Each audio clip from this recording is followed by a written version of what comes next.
Yeah, I'll call her and tell her.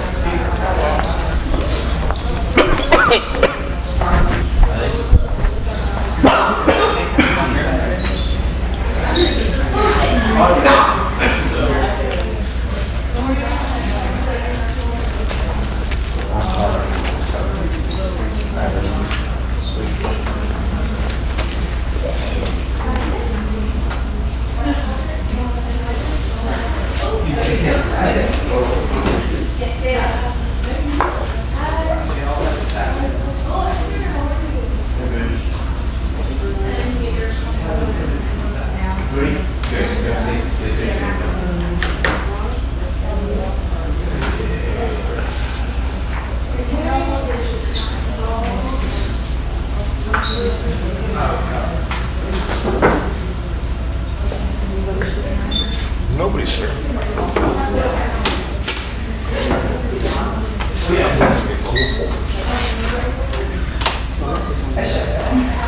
got a bunch of those. I was hoping to know these things. I got one, man. No, not at all. Would you, I didn't know if you were there. I didn't need to tell me all this. I wouldn't want one.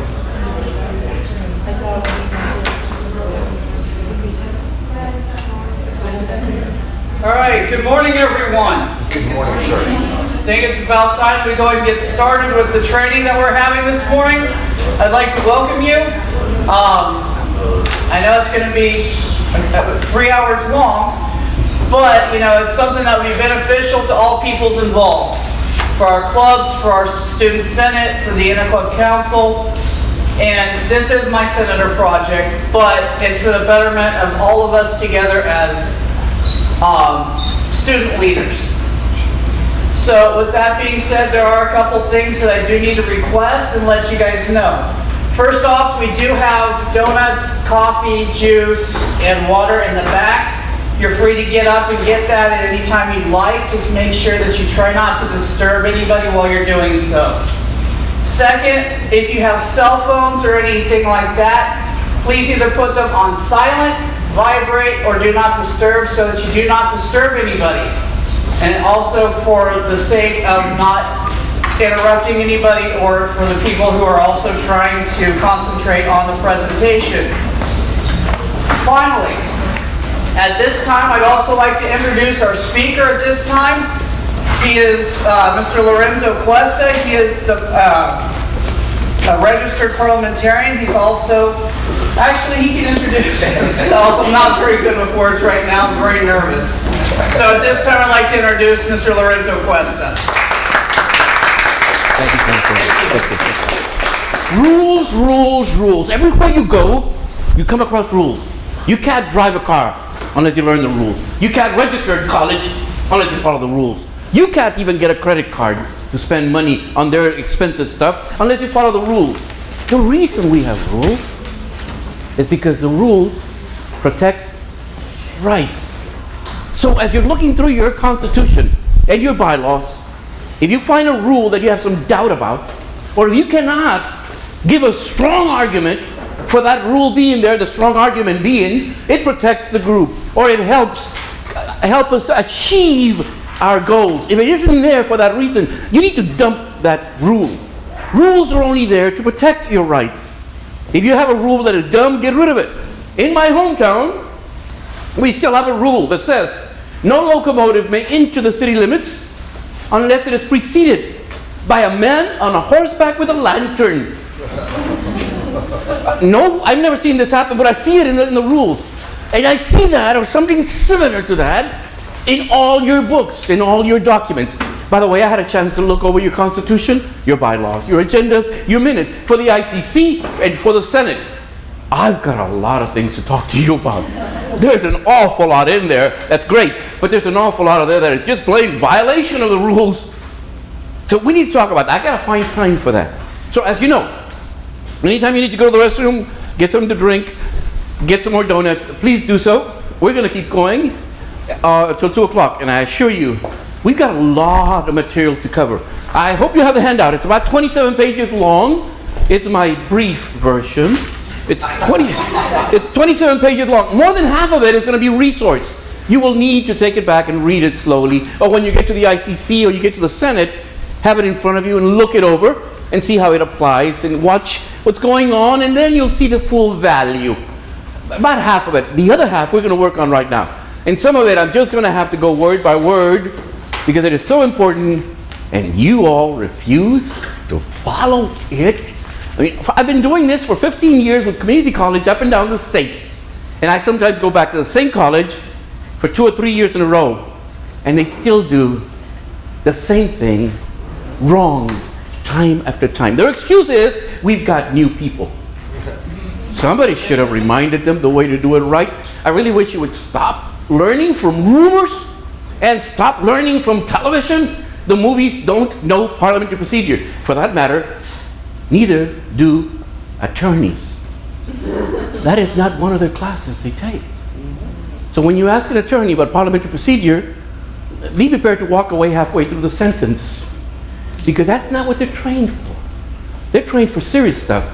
This is supposed to be just mechanics. Okay, we got lots of material to cover. You have your handout in front of you. We'll be sharing this spot, is that all right? Very good. Okay. Page 2 is the table of contents. Moving on. Page 3. Any questions so far? Good. Page 3. Robert, by the way, his name is Robert. There is no S at the end. It's possessive. So it's Robert apostrophe S. He's really French. His name really should be Robert, because that's the way they pronounce it. But we say Roberts and it's wrong. You can tell when people don't know what they're talking about, and they say, it says so in Roberts. You know they're lying. They don't even have the name right. How can they possibly have the content? Let me go on. Page 3. Robert has several underlying principles. Everything in Robert is intended to protect the rights of 5 groups. The first one is the majority. The next one is the minority. The next one is the individual member. The next one is those who are absent but are still members. And the last one is the entire group. Please don't interrupt. I'm just getting to an important point. So the last one is the entire group. So you see, there are lots of different ways to looking at rights. And you shouldn't just look at the fact that the majority is the majority. They're not. Today, these 3 ladies could be the minority on an issue. And all of you are the arrogant majority. They are the minority. On the next issue, the majority could be over here. And the minority is down here. So minority is a fluctuating term. That's why you always have to protect the minority, because you're going to be the minority sooner or later. And you better make sure that the majority remembers what you did for them when they were minority. So it's critical.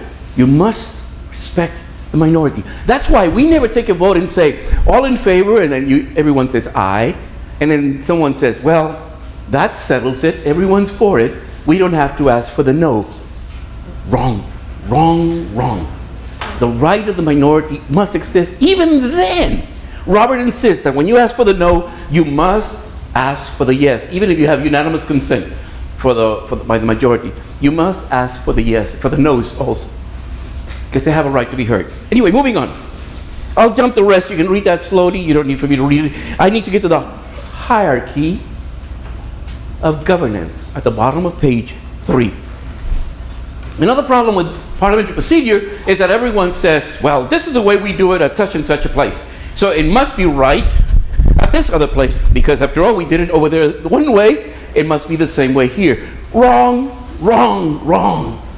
That's just not possible. For one thing, say you belong to 2 associations. That tall guy over there is one, this tall guy over here is another one. This association is under different federal laws from that one. That already ruins your idea that they're the same. Next, state laws. That's the next level down in the pecking order, hierarchy of rules. This person may not be under the Brown Act, but that one could be. Both of them are under the California Public Records Act. So that would be similar. But not all organizations are like that. If you're in the PTA or some sport society in your community or your religious group, they're not under the California Public Records Act. They're not under the Brown Act. So the rules for them are going to be different. Even at the state level. We haven't even gotten to the bylaws. That's just at the state level. Moving down. This organization could be incorporated, and this one not. Those that are incorporated are protected by law for the individual member. So that means that the rules are very different. It is very difficult to get rid of a director that is incorporated because they're protected. But one that is not incorporated, they're regular members. You can remove them very easily. So there's a big difference. Moving on. After you leave the federal and you come down to the state level, the next level down is the city and the local statutes. Who knows? Modesto is very different from Stockton, and they're bound to have different rules there. I don't even know what a good example, but I'm sure you probably have noticed. Try driving in both cities and you'll catch the difference, just because they're different. Next one, 4, the Constitution. Not every organization has a constitution. Very many of them lump constitution and bylaws together. The problem with that is that the Constitution is intended to be so inflexible that it takes the entire student body to vote for an amendment. So for community colleges, most of you should have a constitution because you have things that can only be decided by the student body. In other groups, they don't have that constituency situation. So they don't need a constitution. Instead, they just go down to the next level, which is the bylaws. That's the group that rules, that defines you. That's what makes you different from everybody else who doesn't have a phone ringing at this time. My fingers are even here. So the bylaws are extremely different.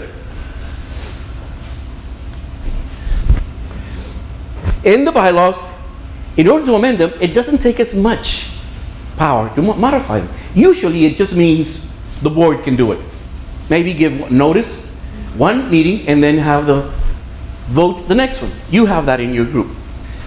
And the level directly below that is rules of order. We finally get to what most people argue, and they get petty and technical during a meeting, and they try to manipulate you, and they try to humiliate you, and they try to bully you into silence because they say, it says so in Roberts. And they have no idea what it says in Roberts, but it sounds good when they say it, and you back off because you haven't read it either.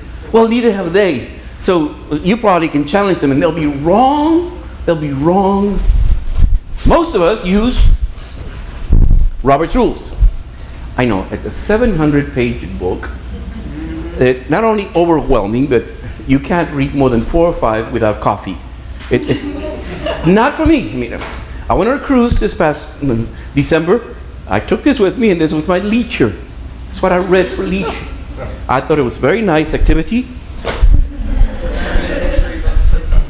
My wife didn't. So that's 700 pages. That's fine if you're going to be serious. The rest of you should have this other one called the same name, identical name, with the word in brief. It is written by the same authors. It's published by the same company. It's owned by the same family. Everything is identical. The wording, the terminology, everything is identical. There is no conflict between the two. This is intended for board members. This is intended for folks who are just getting into a position where they are now president, secretary, treasurer, where they're now interested in being a member of the organization, but they're not sure what to say. It has a lot of the wording, it's very short, very brief. It goes straight to those tools you need in the classroom. And it's only $8 or something. I know that I have seen it in Barnes & Noble. I see it. So in any respectable bookstore, you'll have it. They'll have it. As well as Amazon will probably give you a better price. Don't want to say that because I'm trying to support Barnes & Noble. I don't want them to go away. But this is very common. If you're just interested because you need to get to it right away, you got other books to read for classes, this is ideal. Some of us, this is the only thing that works. But they're the same people. There's no difference. This one is an electronic format. The other one is not. This is the one that can be used as a parliamentary authority for an organization. The other one cannot, because that's just a synopsis. This is a parliamentary authority.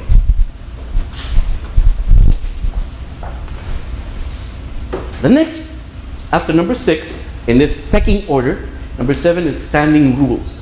You call them policy manuals. There's a reference to it in your bylaws and in several of your other documents. Those are policy manuals. Let's keep in mind that we're looking at 3 different things. First we have the Constitution, then we have the bylaws, then we have the parliamentary authority, and then we have the standing rules. The difference among them is the fact, how much does it take to modify them? The higher you go in this hierarchy, the less flexible it is. This one should take the entire student body to change. This one right here, at any time, a majority vote by the group does it. Without notice, you just do it because you're ready. So you have to be careful what you put in your policy manual. Don't put anything in there that you don't want people to change from one week to the other with a majority vote.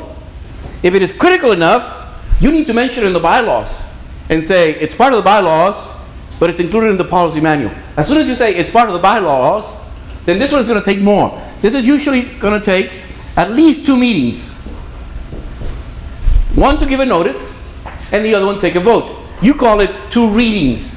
I know you've been watching television, haven't you? Yeah, that's where you got that, because nobody uses that in parliamentary authority except in the movies. So 2 readings, fine. But it's really 2 meetings. One, where you read it because you're giving a, as it's called, you're giving a notice. And the other one, you're voting. The parliamentary authority, you can change that with a 2/3 vote. Anything that applies to you and you want to modify it and it's in the parliamentary authority, change that. For instance, one thing that is in parliamentary authority that all of you always change, which is, of course, you should because it's ridiculous. Robert was not very attentive that time, but he says, when you want to speak, you can speak twice for 10 minutes each time. That's ridiculous. We'll never get anything done.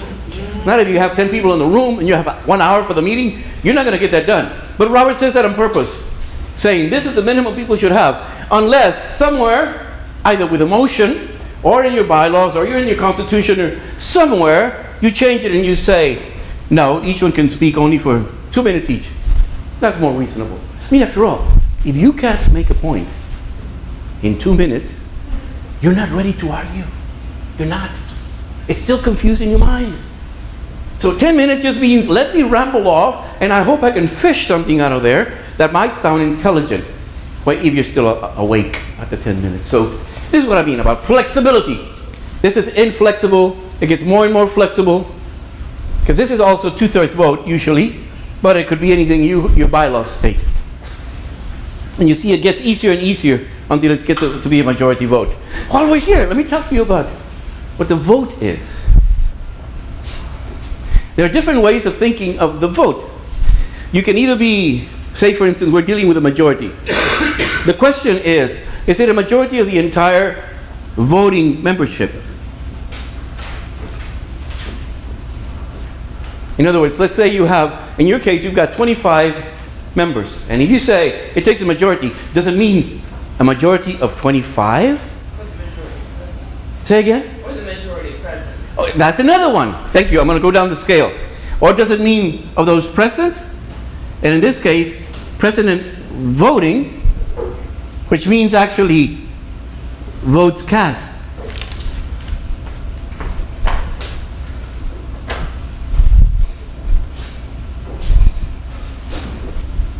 So it makes a lot of difference because this one says bodies. How many bodies do we have on the bylaw? If it says we're supposed to have 25, then all the voting is based on a fraction of that. Fortunately, your bylaws and your constitution, I think, mentions it only once or twice. The rest of the time, it doesn't. It's good. It's good because that's extremely high. For instance, in your group, you've got 3 people who cannot vote. So now what are we going to get? A majority of 25 or a majority of 22? Which one is it? Because it's supposed to be voting members. And the quorum is the same thing. A majority of the voting members or a majority of the warm bodies listed in the bylaws. We have to be clear about that. Your constitution is not. It just says a majority of the members. But which members? Voting or not? In most groups, all reference to membership when it comes to voting, to fractions, to quorum, to whatever, is only in reference to voting members, not to members who are ex officio or members who are brought in because you need somebody in the community. For instance, we could have this committee, 4 people right here, but we could have 4 more members from the student body that are not senators. They're not even commissioners. They're just people in the know. And they happen to know the subject. We have them come and work with this committee of 4, but they're the only ones who can vote. Every one of them could vote at the committee, but when it comes to coming to the assembly, they're the only ones that have any voice. So it gets very muddy very quickly. So when you say a majority or 2/3, you have to specify, you have to make sure, what does it say in the bylaws? Does it say warm bodies that can vote, or just warm bodies? Which one? Or does it say, are those present in voting, which means votes cast? So if you have 25 members, but only 10 vote, and we need a majority, and all we say is a majority present in voting, then all we need is a majority of 10, not 6. But if we didn't say that, we would need a majority of 25, which is 13. So it makes a lot of difference. 2 or 3 votes can ruin a motion, whether it gets passed or not. And if you do something like that, you're getting into trouble, because some people are going to know you robbed them. So you see my point about this. Any comments on this? Yes, please, sir. What's your recommendation? This one right here, without a doubt. Unless it is so critical, it should be the ones casting a vote. Okay. So abstains, you don't count. You don't even count for no's. Again, that's something from Hollywood, something from the movies. Anyone who abstains supposedly is a vote on the negative side. That's only in the movies. In reality, if you don't vote, you don't count. That's terrible. I was noticing your minutes. There was a list of people who voted for and against something, and there was an equal number, 1/3, of those who abstained. They were all elected to express the voice of the constituency, but they abstained. Are they doing their job? No, they're not doing their job. You should not abstain ever, except a few situations. And let me tell you, number 1, there is a conflict of interest. Meaning, conflict of interest means I stand to gain something none of you do. There's a conflict of interest. If I get to gain because I get to be appointed, or I get to be sent to the GA, or I get money more than you do, then that's a conflict of interest. If we all get the same amount of money, there's no conflict of interest. We're all getting the same. Another one could be, you're really so unprepared or so brand new that you think the best thing is just to let the ones that know decide. Well, okay. If you don't like the person who's making the motion, you don't express it by abstaining. And yet I have several clients, I do a lot of boards, and I'm a parliamentary, and I travel all over the state and all over the country. I have boards of mature men who will sit there and argue against the motion. And when it's time to vote, they abstain. They think they're making a point. You can't abstain. If you have already, when you're going to abstain, you're saying, I will not take part at all. I will keep myself out of it. In that case, shut up. You shouldn't be debating. If you're not going to take part in it because you plan to abstain, don't talk. Otherwise, you're having an influence. And then you're leaving and you say, well, I didn't vote. I abstained. No, you didn't. You had an impact. You gave all, your dirty mouth went on and on and on. And you convinced a few people to vote against it. So even though you didn't vote, you did smear everybody with your language. So if you plan on abstaining, shut up. If you're not going to abstain, or if you do have to abstain because you're not prepared, well, you should be very embarrassed. And it should happen only the first few weeks that you remember. After that, you get an agenda. There's no surprise. It's got to be 72 hours posting. So everyone knows what to expect. What is the problem? There are no surprises. You should know what you can have. You should do your homework. Any comments on that? Anyway, again, I never say anything that is my opinion. I say what it's in Roberts. That's number 1. Number 2 is, I'm not selling anything. So you can, don't be afraid. I'm not going to try to sell you anything. Yes, please, madam. So if you're like on a board of directors, is that on voting members then, or just people present? Good point, good point. Everything comes down to the definition of members. Let's say we go to a board of directors meeting, and there's 10 board of directors. officers included, there's 5 staff, and there's 20 people in the audience. Everything we say in your constitution, in your bylaws, in your standing rules, everything we say in parliamentary procedure, everything we say in Roberts refers only to members. If you don't have a voting right, then you're not included in what Roberts is talking about. You can be there to give feedback. You can't make motions, you can't second, you can't vote, you cannot. If you're allowed to debate, could they put a microphone up for you and ask you? Yes. My question Yes. is, if you are a board of director absent, or if they only have so many directors at that meeting, do they count majority of the directors or only the ones there? That's why I said bodies, because visible people in the room. Her question was, going back to this quorum or majority, is that in reference to members that are present? What about members that are not present? What do they call in? In most cases, if you, for instance, the SSCCC, you can call in, even if you were one of the delegates, your vote doesn't count if you're not present. Your body has to be there. In many of the bylaws, it'll say you can vote. The question is, if you're the president of the group, you're controlling the meeting, he calls in, how do you know it's him? How do you know it's somebody else? How do you know he's been there all this time and listening, or he has no idea and he's voting for something that's wrong? You have no idea, and you have no reason to trust any voice on the phone. That's why usually what they have is, if anything, roll call, forcing you to say, I am such and such. Later on, we can prove the minute said you voted, and the person can admit it or not. But the fact remains, if you're not present, in most organizations, you cannot vote. Your bylaws may allow it, Robert prefers it not, but then again, notice the hierarchy. The parliamentary authority was lower than the bylaws. So anytime you see something in the bylaw, in Roberts, you can contradict it formally by rewriting it into your bylaws, and now it becomes a legal action, and it's perfectly all right. But you've got to document it in your bylaw or your constitution. Good point.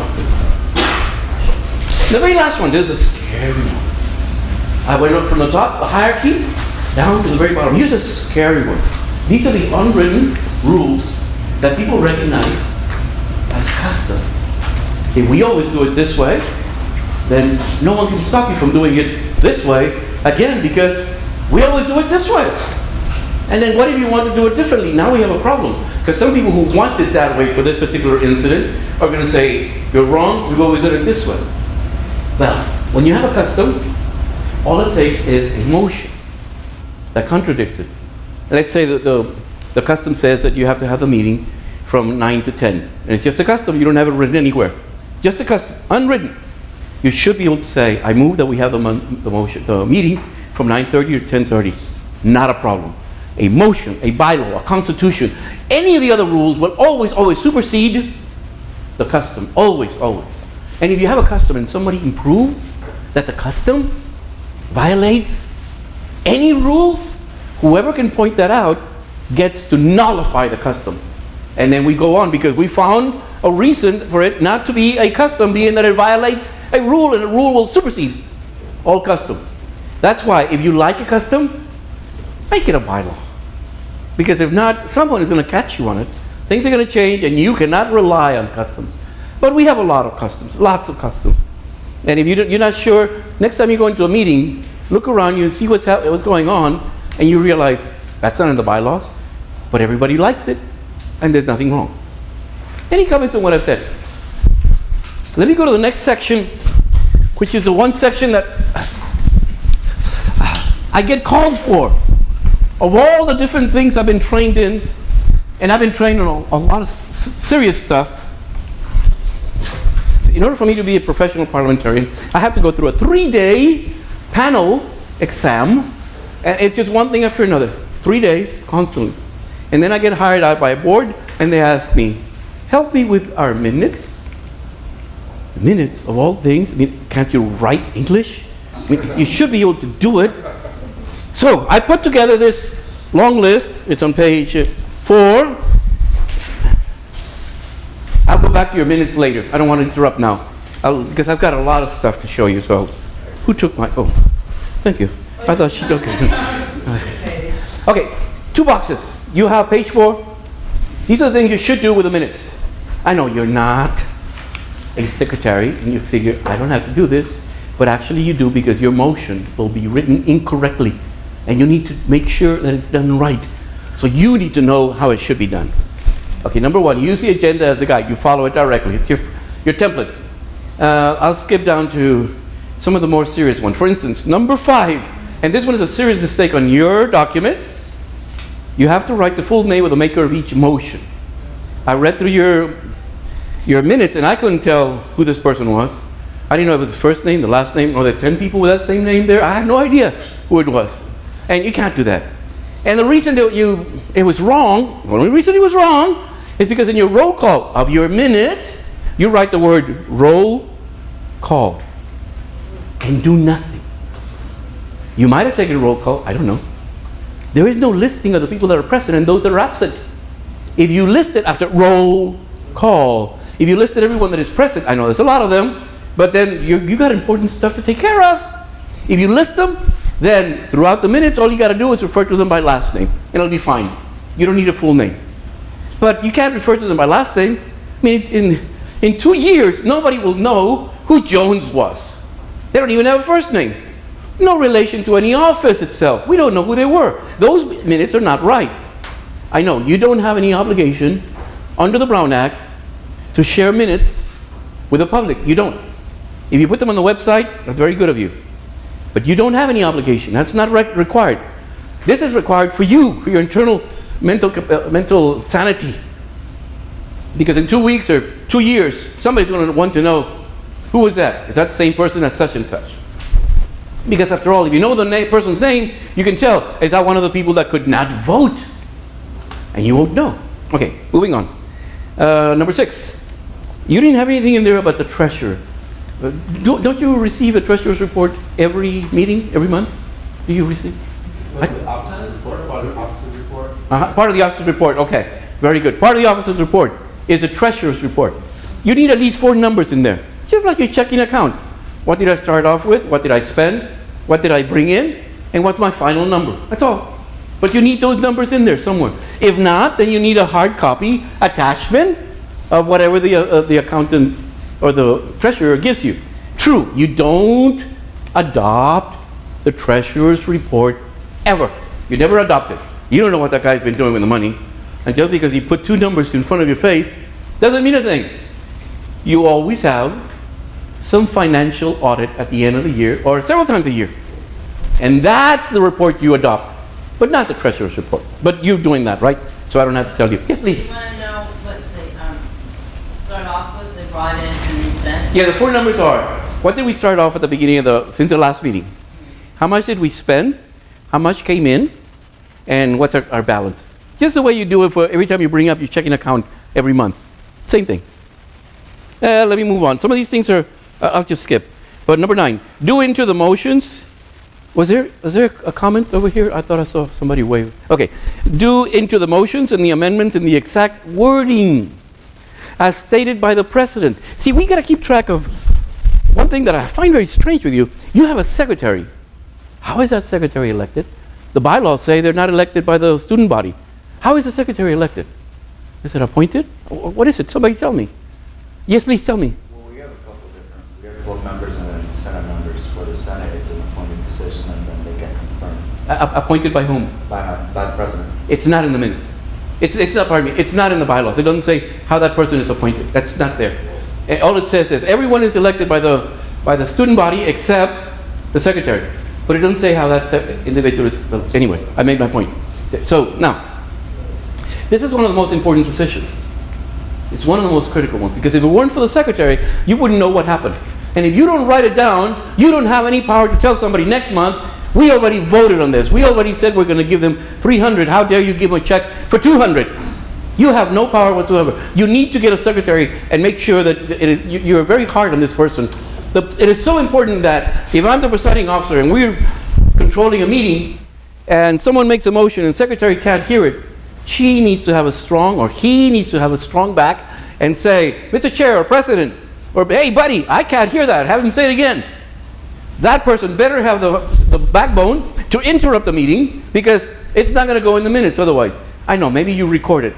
Who's going to want to be secretary and listen to a recording that goes on for 3 hours? No, then you're not going to get a secretary to do that. So that's only for backup, for problems.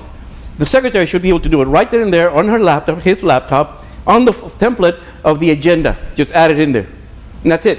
So if you have a secretary, and you need one, it's got to be so important that that person has to be able to interrupt you if that person can't hear it. But let me move on. You have to show exactly what happened to the motions. In your minutes, several times I saw that something was moved or discussed, but I didn't get any hint as to the result. Was it adopted? Rejected. Postponed? Referred. Laid. Well, what happened to it? No mention. It's just sitting out there. Other times, there isn't even a motion. It's just a category. It says, well, I can't remember them, but you have one that is very strange. Standing rules. I think it's called standing rules or standing orders. Standing orders. I don't know what that is. It's not in Robert. Not for the agenda. I don't know where you got the idea of standing orders. What is it supposed to be? Somebody tell me, what is it supposed to be? I don't know. No, I don't know. Is it new business? Is it unfinished business? Is it reports? But I never heard of it. You can create your own labels. It's fine. It's just that I don't know what it is. You have to record. Here's another one. 2 years ago, actually, 2 Decembers ago, the legislature required that for the Brown Act, we need to account for the voting by every member. So if you have 25 members, you need to be able to tell how each one voted on every vote. I know it's excessive, but then it's a public and it's their money. So what are you going to do? And you can't argue. It's harder to deal with the public than it is with dealing with City Hall. I mean, that's all there is to it. It's a law. You have to account. I looked at your minutes. No, you're not doing it. Unless it's unanimous consent, then you are doing it.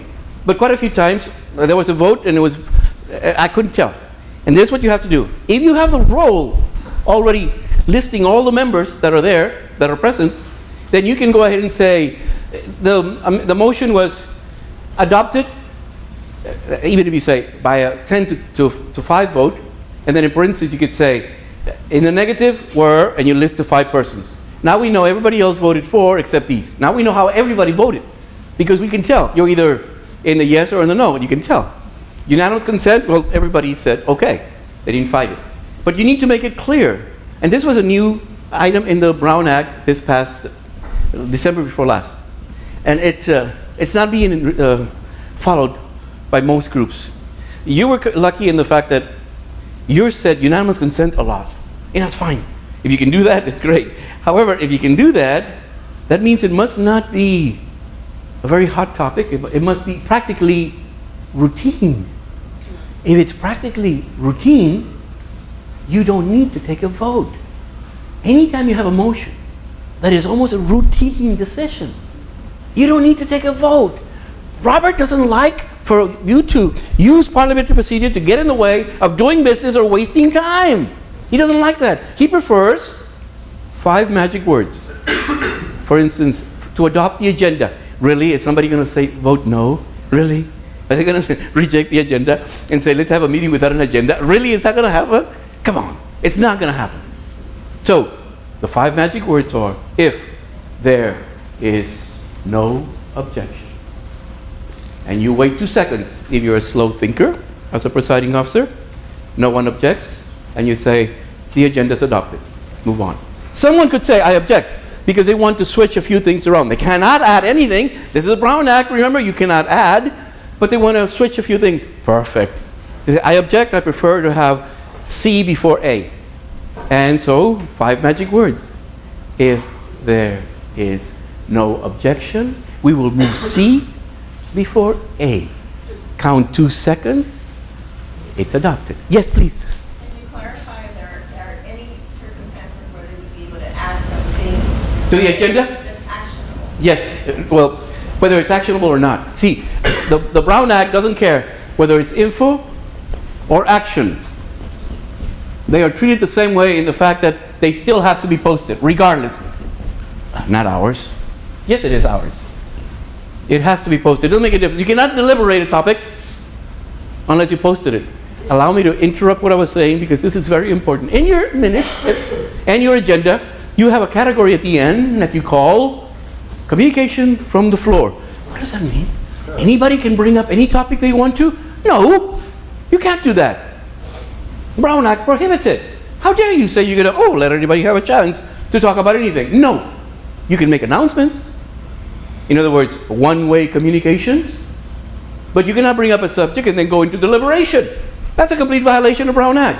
Brown Act requires any information that's being shared can only be shared as an announcement, but not as a deliberation. And any action can only be voted upon or introduced if it's been properly posted. In my handout, on page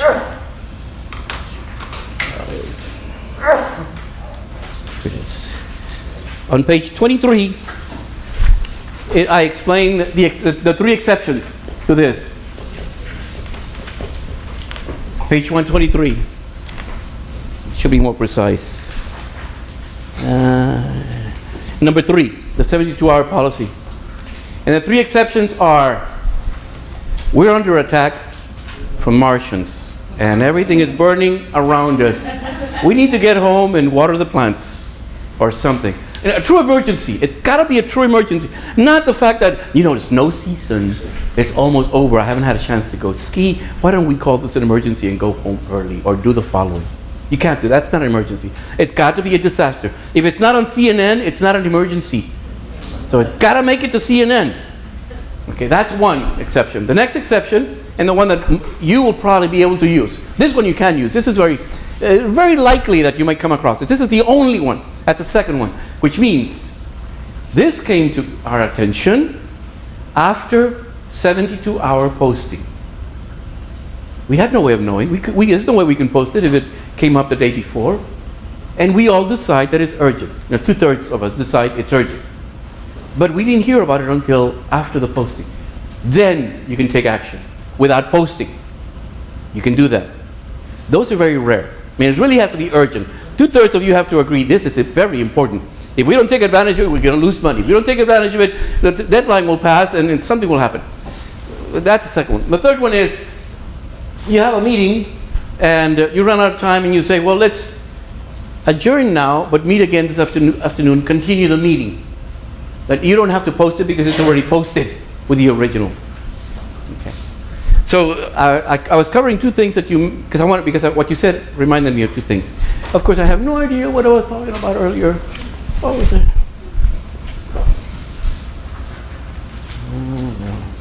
We're talking about there is no objection, 2 seconds. Yeah. Good. What is your name? My name's Julia. Julia. Okay. So, if there is no objection, we'll allow the presiding officer to avoid having to have any vote whatsoever, as long as it's routine, such as adopting the agenda. No one is going to vote against it. Adopting the minutes, really? Are you going to say no to the minutes? You have to have minutes. All you can do is correct them. You can't vote no. It should almost be prohibited. Anyone who votes no should be dropped out of the club. What are you doing in here? You don't want us to have minutes? We need minutes. If you don't like them, correct them. If not, be quiet. So minutes are routine. If there's no objection, minutes are adopted. How about adjourn? Really? People want to go home. If you're supposed to end at 9 and it's 9:20, anyone who says adjourn, that's a privileged motion. It's top of the list. So and if you do happen to have to vote on it, no. So the chair simply says, if there is no objection, we shall adjourn. And wait a couple of seconds in case someone comes up with something important that really needs to get done. Something urgent that has to be done this meeting, if not, we're in trouble. Usually all they're going to do is give a notice that they're going to do something. Fine. Another situation. We're sitting here for 3 hours. And I've told you, you can go to the restroom whenever you like, but nobody dares because nobody wants to be the first one. So somebody said, I move that we take a 5-minute rest or 5-minute recess. That's going to be routine. You can't debate that. You cannot amend it.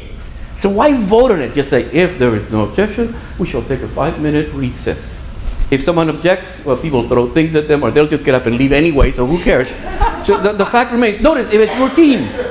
Now, I noticed in your minutes, just about every motion was unanimous consent. That implies to me, I don't know, I'm not from this area, it might be different, but if everyone is voting unanimous consent, maybe they're all routine. Maybe they should have been, if there's no objection, we should award $300 to the barbecue. I forgot what the barbecue one. It's the only one that stands out. All the others were too busy. So it would be fine. However, whenever the chair says, if there is no objection, the 5 magic words, someone should be able to say, I object, because they want to be able to ask a question.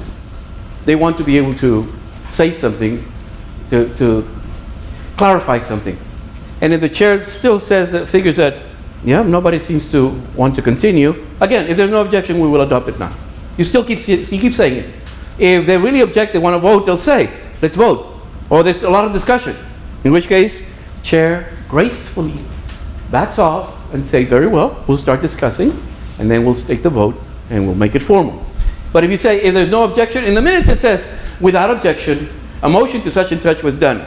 Without objection, that means everyone in the roll call, which you don't have. So it makes it difficult. You got to fix that part. Why does the lady back there keep getting hit on the shoulder every time I say that? She must be a secretary. Okay, one other thing.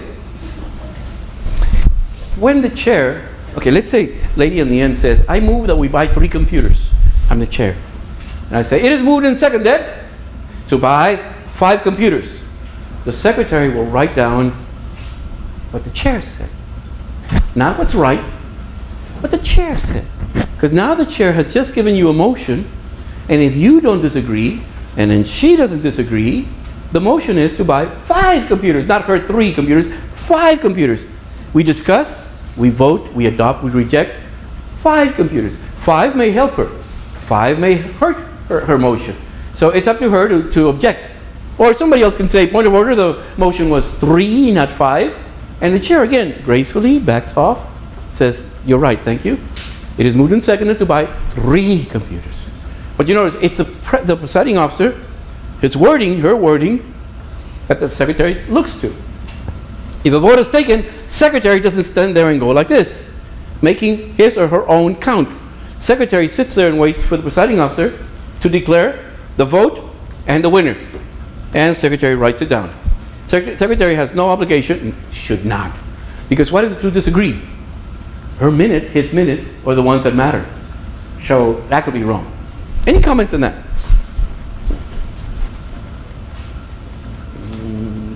What you should not do, Forgive me for pointing out things you're not doing in your minutes, but then I'm here to give you an option of doing it right or continue doing it your way. That still doesn't sound good. Okay. I'm glad you don't write the names of seconders, because they don't mean anything. All it means is more than one person to want to talk about it. That's all it means. That's not important to Robert. And don't give every detail from the report. That's why it's supposed to be attached. Number 4, do not give the content of the debate. Do not give any flowery terms. Do not give any argument terms. Do not give any insults.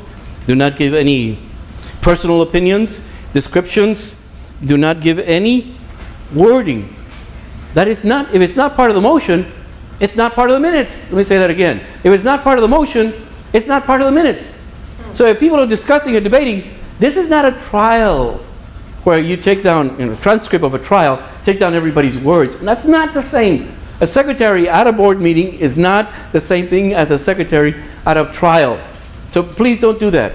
In your minutes, I saw lots of flowery terms, very pretty, but they have nothing to do with what's going on. It shouldn't be. Because what if someone disagrees later? If someone disagrees later, it's too late. It's already accepted as your will.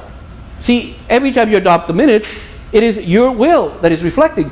But if the secretary is putting in all these other comments, he or she selects the few comments he or she wants to put in there, whether they're all good or they're all bad or wrong. No, not good, not good. I've had several groups where the only reason they brought me in was because of the minutes, and the problem was they were taking an hour and a half to adopt the minutes, because everyone was going line by line over everything the secretary quoted, and they had changed their mind because they were angry at the time and no longer angry, and they wanted it removed. So we argued about whether or not they were angry, and see who remembered, how many people no. Don't put that in there. Anyway, moving on. Any comments? Any comments? That's what people always ask me to do. But here's the one thing that I'm trying to convince you to do. If you don't remember anything else, it's page 5. Page 5. To me, it's the most important one, because I assure you, if your meeting lasts 2 hours, it should not last more than 1 hour if you follow these steps.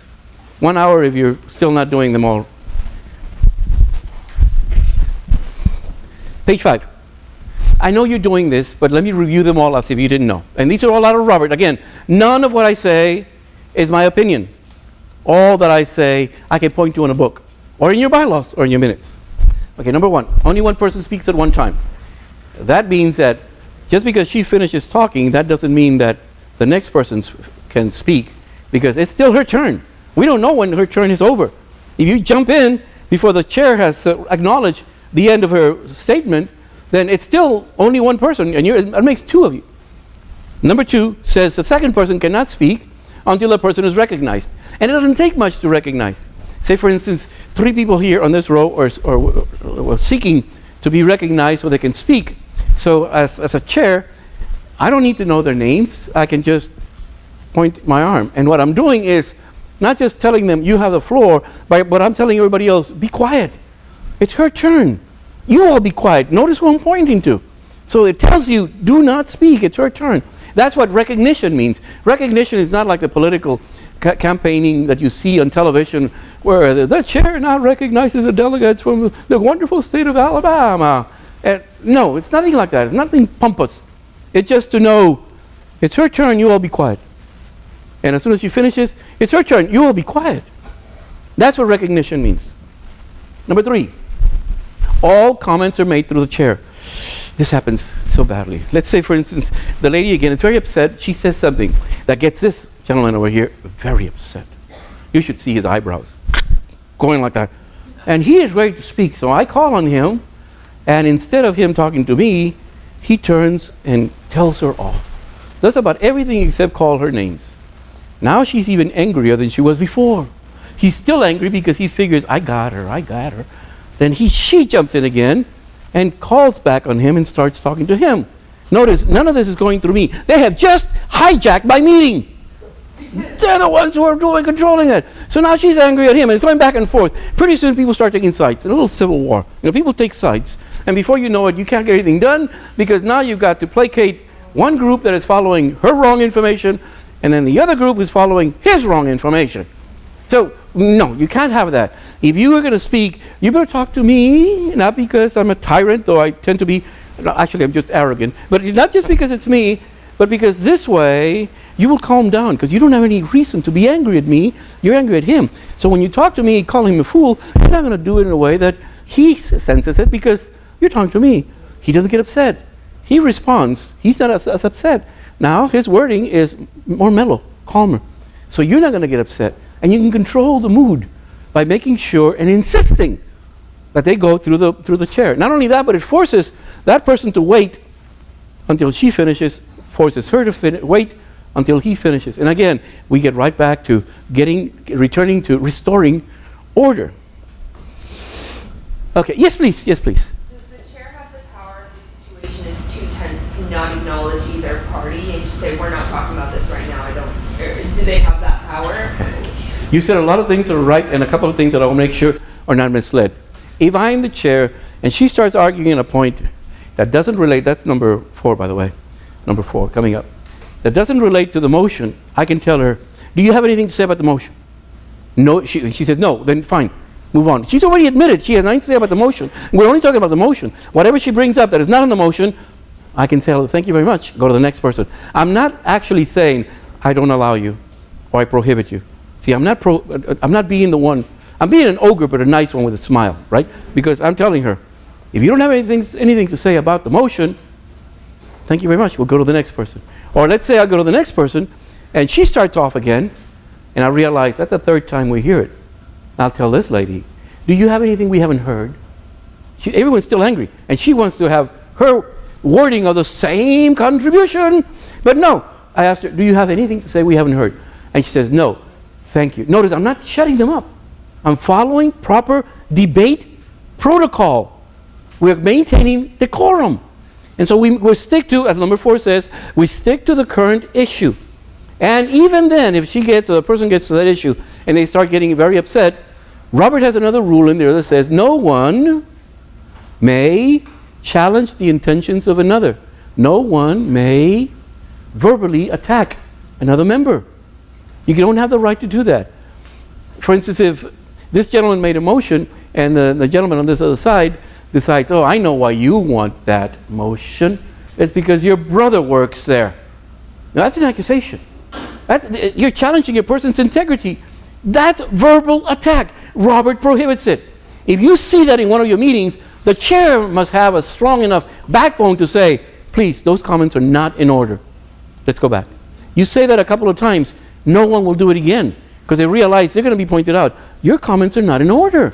You need to act like the rest of us. Grow up. So you see my point on number 4. I'm going to illustrate this again as we go along. But if we're in the middle of a motion, yes, please, sir, I'll get back to it. My point. The question that I have is if it gets too heated, Yes. can the chair call for an immediate recess? Okay. Good point. Good point. That's what you should do. But you should, when you say the chair calls for an immediate recess, that sounds unilateral. No one has unilateral power, except in your bylaws. A couple of times the president has a right to appoint without requiring the consent of the bylaws or the consent of the executive council. You do have that in your bylaws. Most groups don't have that. So in most groups I can say no one has unilateral power to make a decision. No one. No one. What they have is 5 magic words. If there's no objection, we're going to take a 5-minute recess. We're on recess. Basically, that's what I was... Exactly. That's what you end up doing. But you can't make a unilateral decision. Because once you do that, they'll sit there. And they'll say, it wasn't our decision. You can leave if you want to. We'll get somebody else. And they'll do that. I have seen that once. Person decided, picked up his gavel and his book and left. Nobody left the room. They elected somebody else to continue the meeting with the other person. Perfectly legal. There is nothing in the bylaws or in Roberts that protects the chair from losing his role as a presiding officer. Nothing. If you're not performing right, anyone can say, I move that we replace the presiding officer for this session with, and they nominate somebody else. And if everyone votes with a majority to do it, it's done. Because all they've done is suspended the rules that says you are the presiding officer, and that rule can be suspended, even if it's in the bylaws. It can be suspended just because it's part of Robert. It's something that is in Robert, and you can suspend it, and they can remove you as a presiding officer, just a presiding officer role, not anything else as a president, just as a presiding officer for that one meeting. So you can't just make a unilateral decision and pick up your gavel and go. You can't do that. You have to say very quickly, if there's no objection, we shall have a 5-minute recess, and take off. Then nobody objected by the time you made the decision. It's fine. I went off on a tangent. Did I get back to what you asked? I hope I got back to what you asked. Okay. Any other comments? Okay. On this one I was saying, if we're in the middle of a motion, we can debate it, and we can talk about it, we can modify it, we can do anything we want to on it. But as soon as we try to amend it, now we're in a different motion. Now it's a motion to amend. Now we can only talk about the motion to amend, not the original motion. So if the motion is to change a 5 to a 7, we can no longer talk about buying or leasing or renting. Because the amendment is to change it from 5 to 7. That's all we can talk about. And let's say that after that we want to, in the middle of all of that, we want to refer it. We can no longer talk about the motion. We can no longer talk about the amending. We can only talk about the merits of referring the motion. That's all. Somebody starts talking about 3 to 7. Somebody starts talking about the motion. The chair has got to have a strong enough back to tell everyone that is not the motion, the pending motion. The pending motion is, shall we or shall we not refer it? Does anybody have any discussion or debate on shall we or shall we not? If they don't, then we vote on refer. We don't talk about the amending anymore. We don't talk about the motion because somebody came up with a higher rank motion. While we're here, very quickly, please turn to page 27. Yes, please, ma'am. Can you review that one more time? Sure. So we go amend, or we have a motion, and then if the discussion goes to amend, then amend becomes the focus? Yes. And if someone says to refer, then refers the president. Exactly. And I'm going to show that with page 27. Okay. So on page 27. Yours not in color. Okay. On the left-hand side, you'll see some motions with a number from 1 to 13 on the left-hand side of your document. Mine's in color, so I can see it. Yours in black and white. Okay, so that is a ranking, the pecking order of motions. If you're on the main motion, that's a low number. That's a number 1. I mean, anything that's higher than 1, 1.5 if we had it, would be higher. Look at number 2, that's postponed indefinitely. That's very rare, ignore it. It's the same thing as defeating the motion. I don't know why Robert has that. If I could change anything, I would get rid of that one. It's the same thing as defeating the motion. Look at number 3. That's the next motion that has a higher ranking power than the original main motion. So you can always move to amend as long as you have a main motion. But in the process of amending, you're going through the discussion and you think you're about getting ready to, when you're amending, somebody comes up with number 4, commit or refer. And they say, I move to refer. If he or she gets a second, your motion to amend is frozen. You can't do anything about it. We cannot debate it. Can't do anything about it. Just sitting there. Now we go to the next one, because the next one is refer. So now the pending motion before you is, and it's limited to refer. But notice, we're on number 4, and here comes another villain. Number 5. He says, I move to postpone until the next meeting. That's a higher rank than refer. So now refer is frozen. We can no longer debate, we can no longer discuss, bring it up, use it in any way, we cannot vote on it. Now the new pending motion is the motion to postpone. So we work on the merits of whether or not to postpone. If anything, we'll maybe even amend it to postpone it to when? Later this afternoon or after the treasurer's report or the next meeting, but no further than the next meeting. Any comments so far? What does refer mean? Refer is that we're going to send it to somebody else. And in this case, it's going to be a committee. And if you do it right, it really works wonders. If you do it wrong, then the committee becomes a place where good ideas go to die. So you've got to do it right. And we'll work on that later. Yes, please. I have a question. Please. Something was tabled to the next meeting. She used the bad word.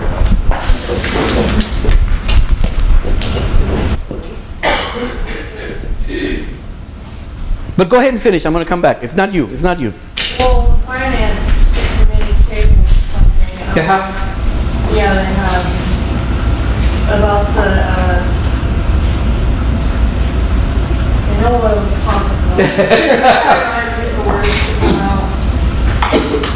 about the TV service coming out.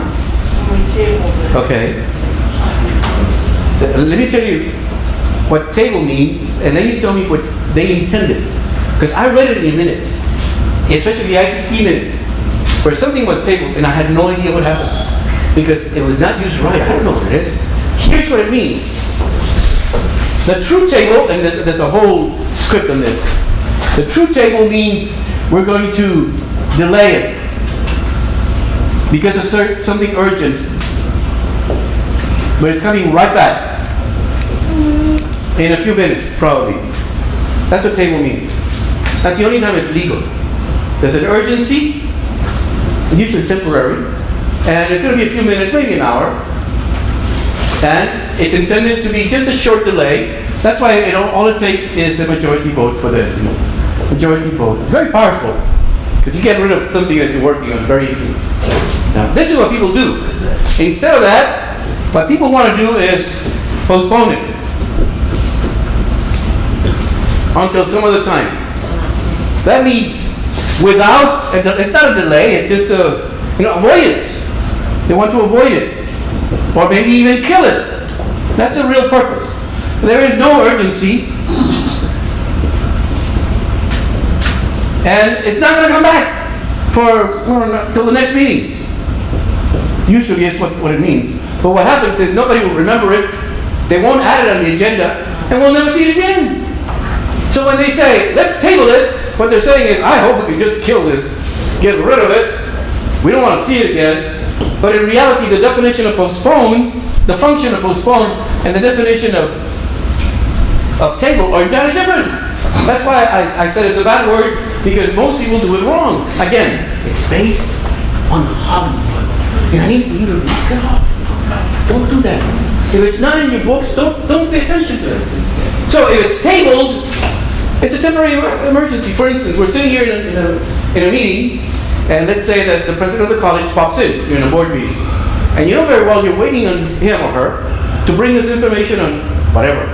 And as we're sitting here, somebody sees the president and right away raises his or her hand to the chair and says, I move to table this motion. The president is here. And so everyone realizes that it's happening, what's going on, and he uses the 5 magic words. No vote, 5 magic words. If there's no objection, we shall table this until after the, to listen to the president.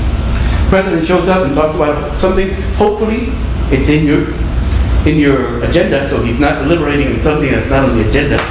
However, every time I've seen a president show up, they go off the agenda, and we just have to hope nobody notices because he's violating the Brown Act, but he was not hired because he knew the Brown Act.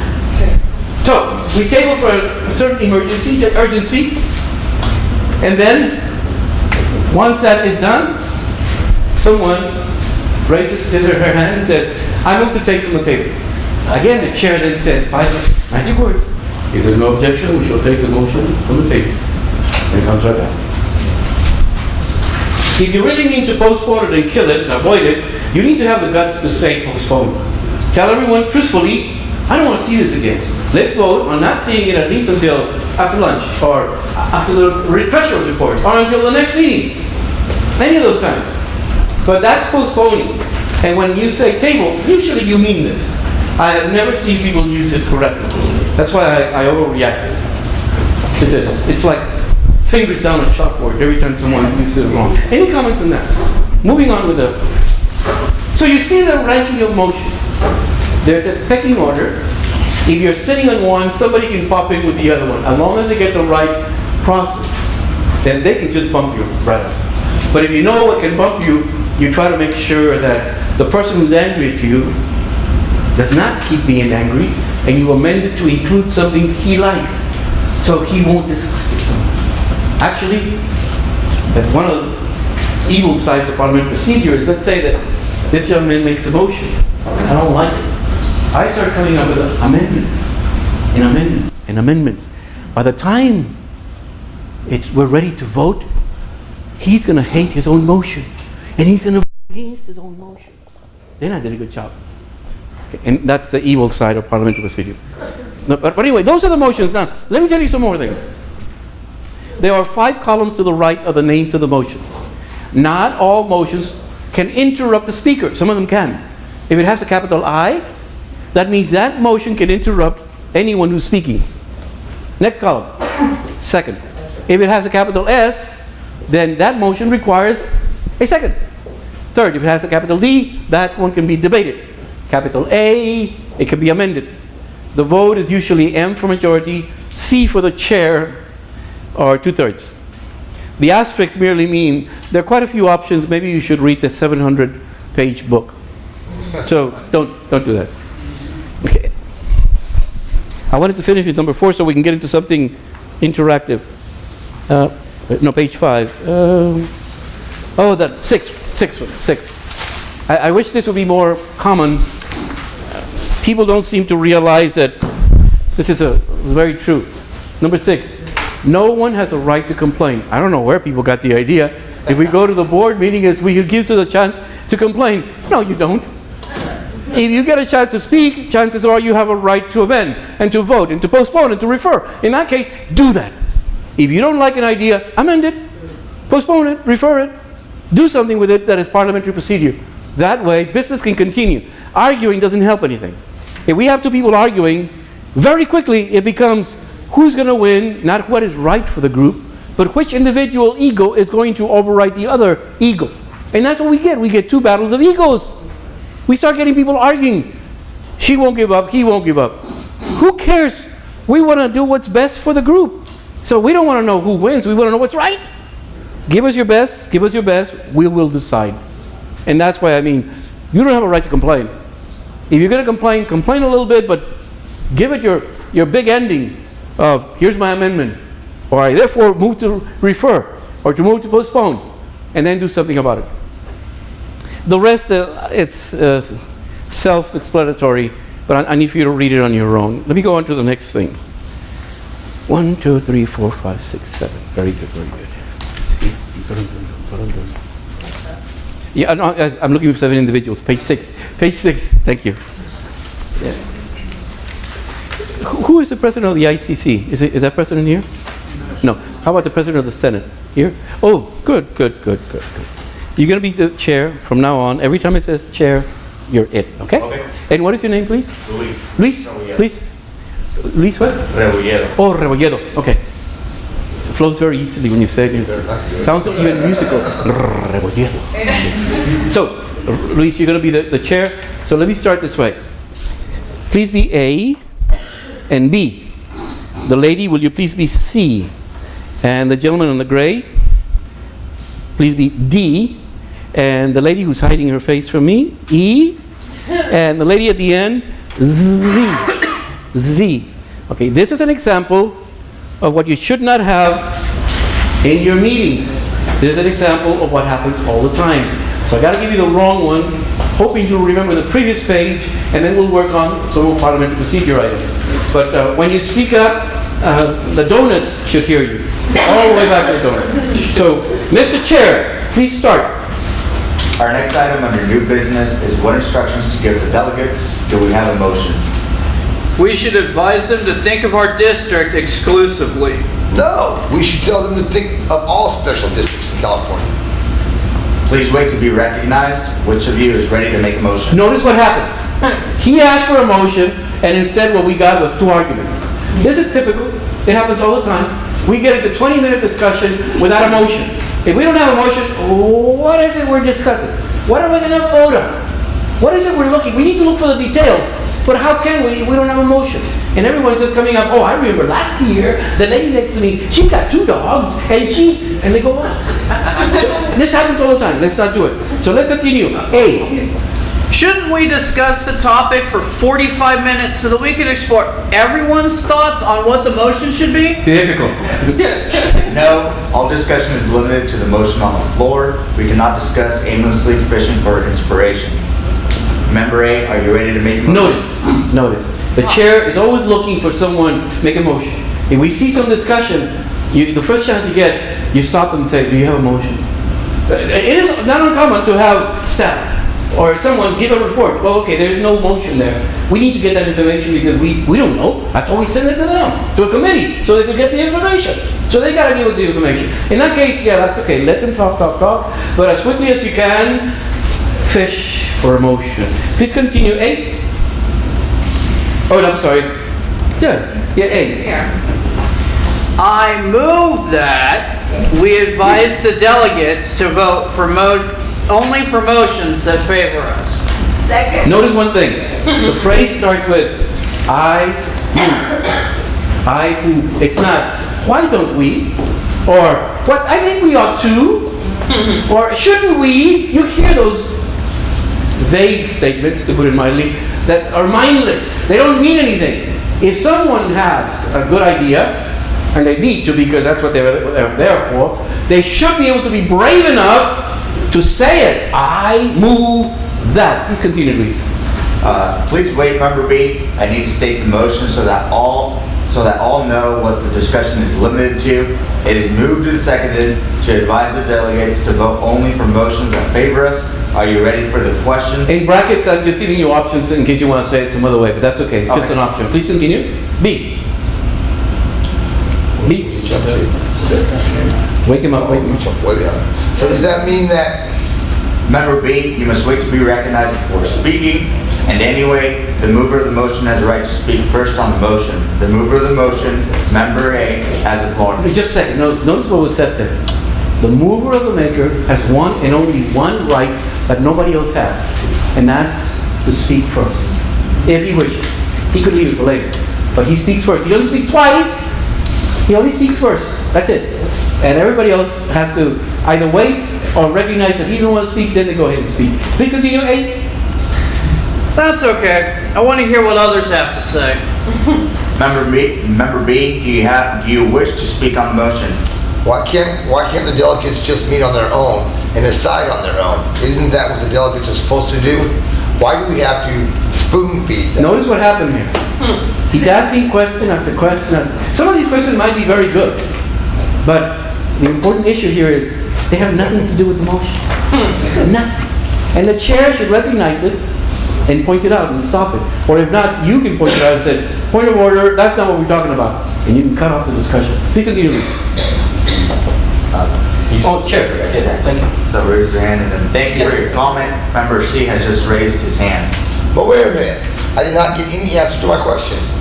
Member B, you're recognized to discuss, not to make rhetorical questions or argumentative statements. You did not seek recognition to move, request for information. We listened with respect, and now it is Member C's turn to discuss. That's all you guys have. Don't you think my questions are valid? Exactly what happens, that's exactly what happens. Please continue. Yeah, oh, just a second, if you have a comment, sir, please. You know when you went back here, you said, you said the chair has to wait, you should say that they're out of hand, they can only.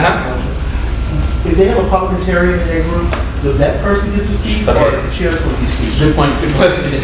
I'm paying a lot of money, travel all over the country to sit there quietly. I'm not allowed to speak. If I see they're getting into trouble, or if I see people arguing, I can move up to the chair and tell them, and I will. I sit right next to the chair at all these meetings. And as I see things that are going on, I'll whisper to him. I won't pass him something to read. He won't read it. He won't read it. I see it all the time. Instead, I lean into him and I tell him, member A doesn't have the right to say that, or you need to keep him quiet. I'll tell him something like that. For instance, when you said about how to, if something's going on, should I make a decision? No, I tell him. I do not want to erode his power as a presiding officer. On the other hand, what usually happens with the really weak ones, they'll take the microphone and they'll give it to me. You tell them. And so I'll get up and I say, your bylaws say you can only speak in such as a, please restrain yourself to that. And I return the microphone. But quite often, I just take over because they tell me to. Parliamentarian has no right.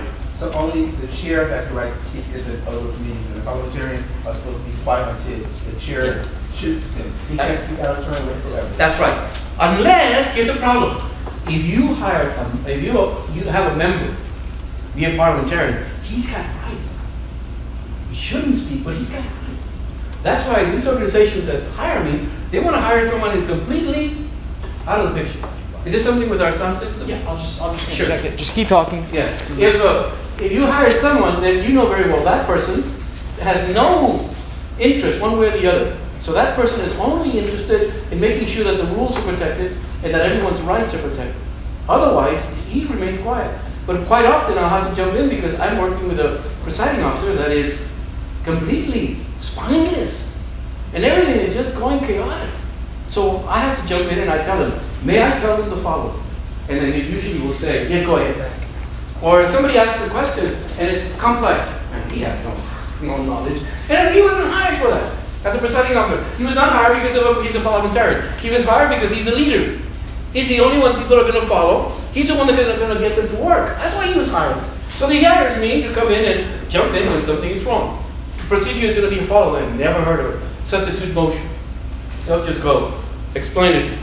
And so I get up to the microphone, explain what happens, keep a smile, return it, sit down. And unless I'm asked, the only time I jump in is when there's a fight going on. This happens often with adults. Yes, please, ma'am. Can I hire you? But this is so common. Sometimes I can't even discuss anything with other people because they won't follow the proper rules of debate. I find it difficult to discuss anything with them. Anyway, going on. I'm lost. Give me a hint. D. Oh, E. Yes, sir, please. I want to hear Member C's comments. He's always either laughable or profound. Please no private conversation. Crosstalk prevents others from hearing the discussion. Can't I take member D to the back of the room to plan our debate? The only way your private conversation will not be a distraction to this board is if you quietly take it out in the hallway. Member E and member B raise their hands. Member C, did you wish to address this board? What is the registration fee?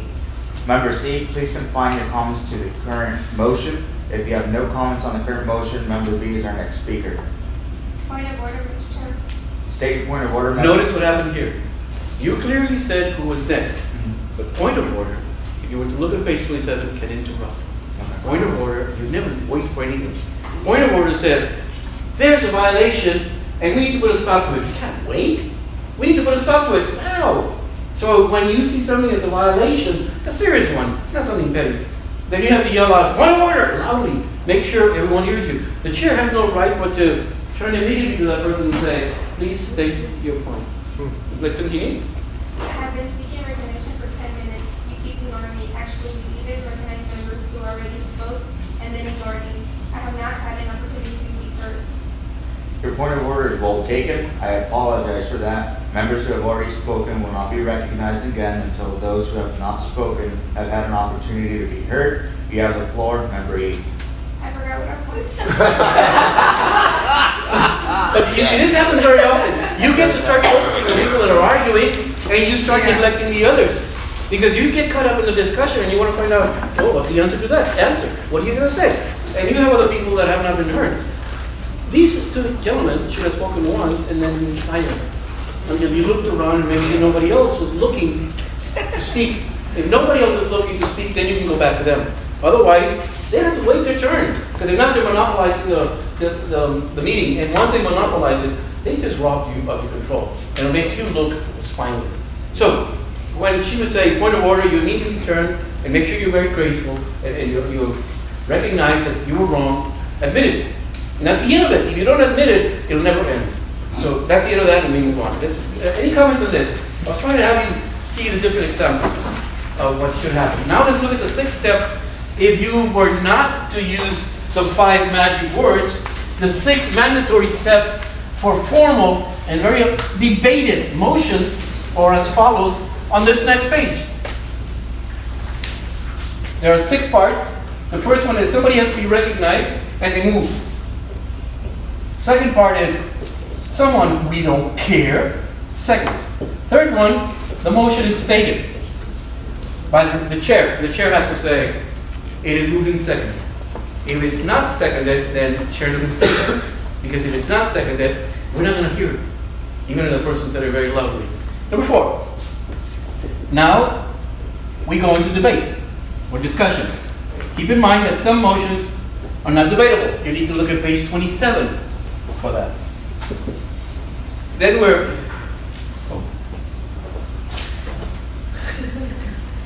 She's taking my thing. Now we have the chair puts the question to a vote. And finally, the announcement of the vote.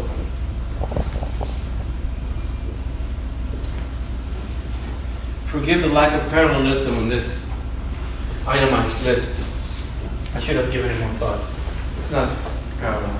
Okay, so the 6 parts. If you cannot get away with, if there is no objection, then you have to wait for someone to move it, and they have to say, I move. Somebody has to yell second. Third, the chair states it, says, it is moved and seconded. Now you know what you're dealing with, and you're limited to that.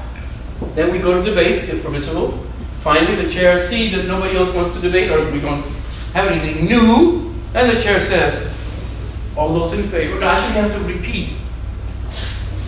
This is ignored, but here it restates.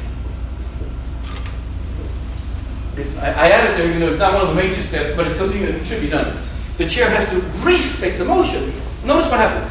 If he makes a motion and we have 15 people debating, by the time we get to the motion again, people will not remember what was the motion. We've heard so many different topics, arguments for and against. What are we voting on? That's why the chair has to, number 5, restate the motion and say, the motion before you is.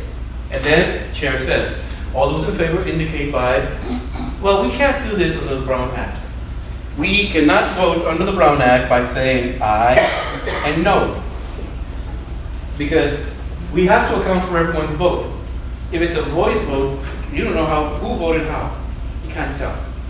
So you're stuck with either raising your hand or some other way that shows physically the yes from the no. So this is, you can forget about it. Under the Brown Act, you don't do that. You could say if there's no objection. That's almost like saying, am I listening? Do I hear it? No. But you don't. So you put it to a vote. And you say, all those in favor, raise your hand. All those opposed, raise your hand. You have to ask them to do the same thing. You can't say, all those in favor, raise your hand. All those opposed, stand up and jump. You can't do 2 things. It's got to be the same. And the last thing is, you have to announce it. Because the secretary is sitting there waiting and staring at the chair. What is the final declaration of the vote? And the chair has to say it. If the chair doesn't say it, one of the members should say, point of order, I didn't hear the result. Even if it was unanimous, I didn't hear it, you have to say it. Any comments on this, please? So those are the 6 steps. Now let's go through a script. Page 9. And we'll have Luis again, and this time, let's go with the back row. The fellow with the blue container, will you please be A? The fellow with the cap, please be B. The lady next to him, will you make sure she, no, right here? The glasses, right now. There, the blue shirt, right? Starting my voice, start talking about me. Okay. So will you please be C? And the lady at the end of the table be letter D. Coming this way, the lady in the gray, I lost track. A, B, C, D, E. You are E, right? E? Wait, what is it? Okay. Will you decide on that? As long as I get one for a different letter. And the lady in the next row, please, madam. F. And we go back to madam in the back. Will you please be G? And you will be Z. As you will figure out, Z says nothing but second. That's a light one. Okay, so we're handling emotion, and I will interrupt you often. So here we go, Mr. Chair. We're in the middle of new business, and we're starting. Please go ahead. The first item under new business is the purchase of the council's printer system.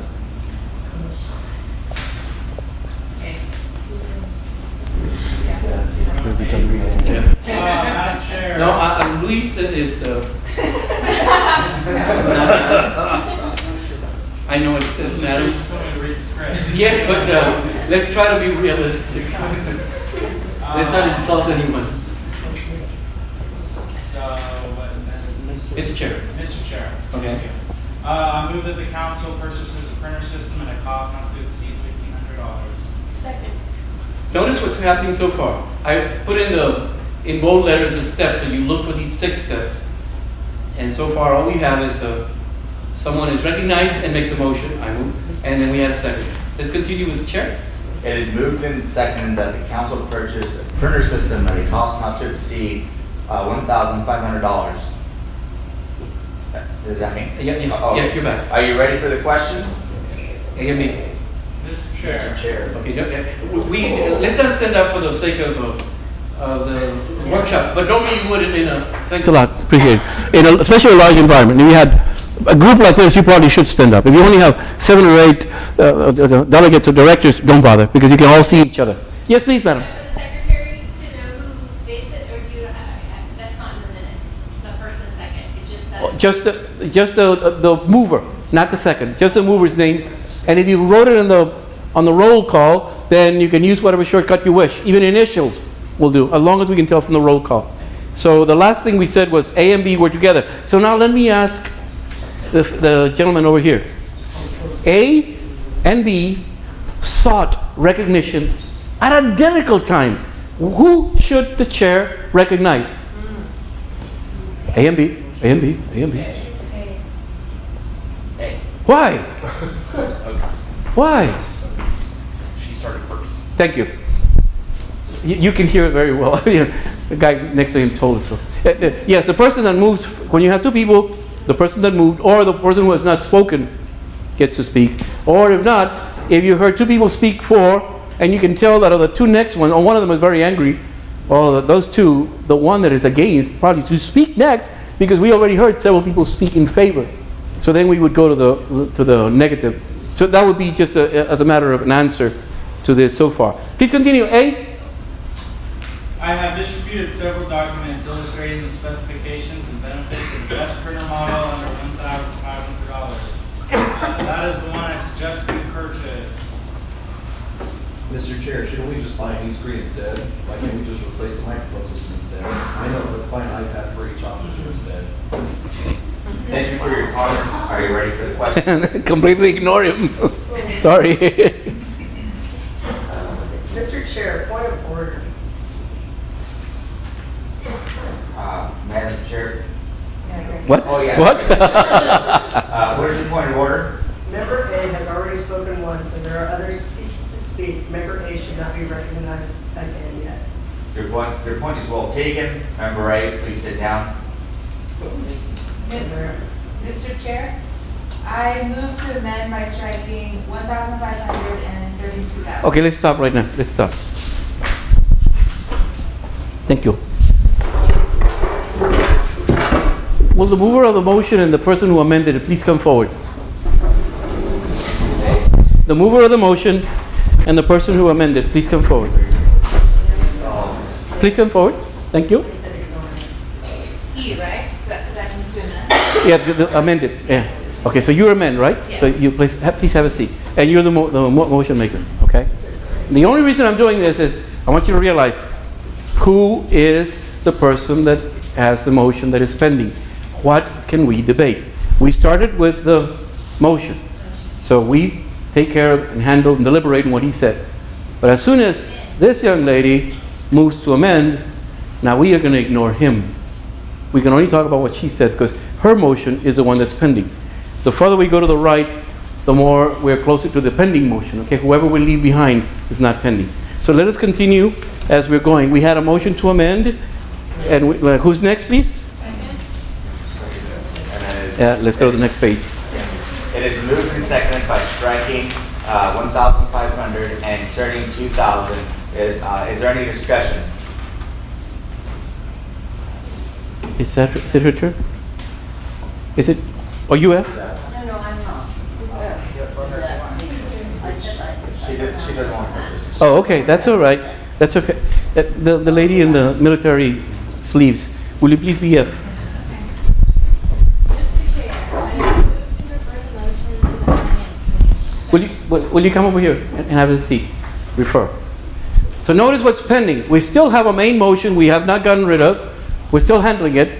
But it was interrupted by an amend motion, and then suddenly it's interrupted by a refer motion. And if you look at page 27, you'll see that this motion is much lower, the motion, than the amend. The amend is much lower than the refer. That means we cannot talk about the amend. We're not going to vote on it yet. We cannot talk about the motion. We can only talk about the refer. So the next person that gets recognized can only speak about refer, because this is the current issue. Let us continue. It is moved and seconded to refer the motion to the Finance Committee. Is there any discussion? Mr. Chair, I move to postpone the motion until after lunch. Second. It is moved and seconded to postpone the motion until after lunch. Is there any discussion? Just a second.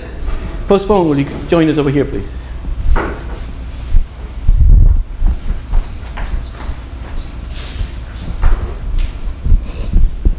So now you see we have 4 pending motions, and yet people will always tell you you can only have one, or they'll tell you you can only have 2 motions. They're referring to main motions. We only have 1 main motion, but we have all of these others that are still pending. We can't just drop them. Well, we can't deal with them because the last one that was mentioned is to postpone. This is a pending motion. This is the only one you can discuss. Let us continue, please. All in favor of postponing the motion until after lunch indicate by saying aye. Those opposed say no. You can follow you can follow where it says everybody. No. Okay, thank you. Notice what happened now. Oh, go ahead, complete your statement. Oh, the motion failed. Okay, Yeah. so notice what happens. We were working on these 4, 3 of them were pending, but only we're still hanging around, but one of them is the one that's pending.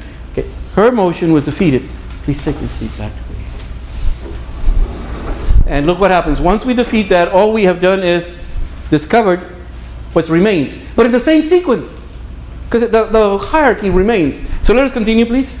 The question before you now is the motion to refer the motion to the Finance Committee. Is there any question? Is there any discussion? All in favor of referring the motion to the Finance Committee say aye. Those opposed say no. So again, notice, her motion is not adopted. If it had been adopted, then the whole thing would have been taken to a committee, including the amendment, including the main motion, everything. Because postpone is to postpone the motion, is not to postpone the amendment. Refer is to refer the motion, it's not to refer the amendment. The postpone and refer only work on the main motion. But if there's something in the middle, like an amendment, all of that is packed together, it's a package that's sent to the committee, and they have to take into consideration everything is going on, but they're given the instructions, if they are referred to come back with a recommendation. That's all. They don't come back with a motion, because we already have a motion. All they're doing is taking the whole package to the committee, and then they're going to report with a recommendation of saying, the committee of the such and such recommends that we adopt the motion. They're saying the motion, not the amendment, unless we tell them to tell us about both. They'll give us a recommendation on amend, they'll give us a recommendation on the motion. They'll do one or the other depending on what we tell them to do. So, was your motion defeated? I'm so sorry. Thank you. Thank you. Please continue. The question before you now is the motion to amend by striking 1,500 and inserting 2,000. Is there any discussion? All in favor of amending the motion indicate by saying aye. Those opposed say no. No. Notice, thank you. Notice what happened. We finished with the refer. As soon as that's out of the way, whatever we still haven't handled remains, and we have to continue in that hierarchy depending on page 27. Her motion was defeated. Yes. You're going to take it all right? She's not going to bother you. Thank you. Please continue. The motion fails. The question before you now is the main motion. Is there any discussion? Mr. Chair, request for information. What is your request, your question, Member D? Do we have the right to spend up to $1,500 on a printer system? The council has already been authorized to spend a certain amount of money on business equipment as long as it is for the benefit of the student body. Are you ready for the question? Notice what happened here.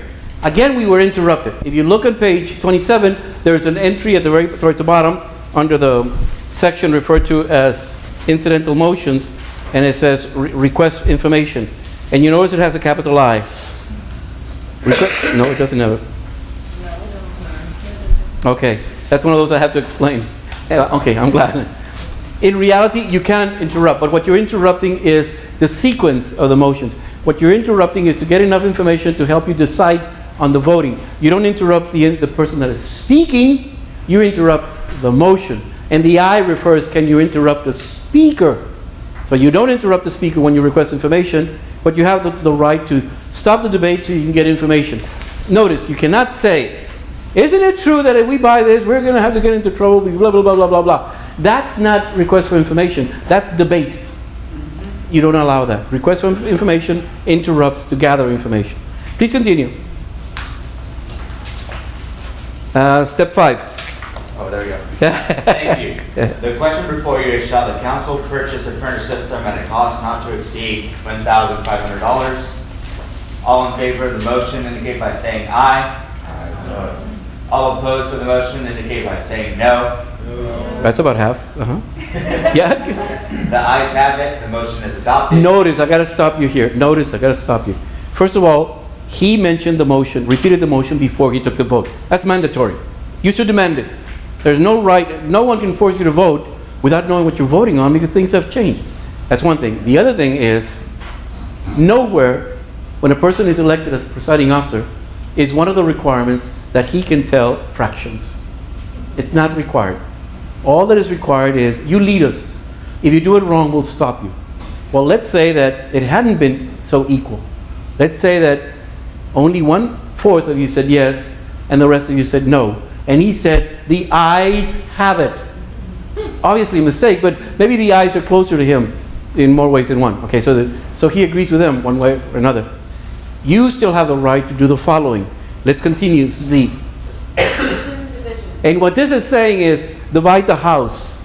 Those for, make sure that's clear, from those against, make sure that's clear. That's what division means. Divide the House. And this is one of those few unilateral demands that a member can make, and that's to request a division. And the chair has no choice. The chair can't say, oh, I'm convinced, we don't have to do this. No. Some member was not convinced, and you need to stop and take the count a different way. That's all you have to do, the different way. Okay?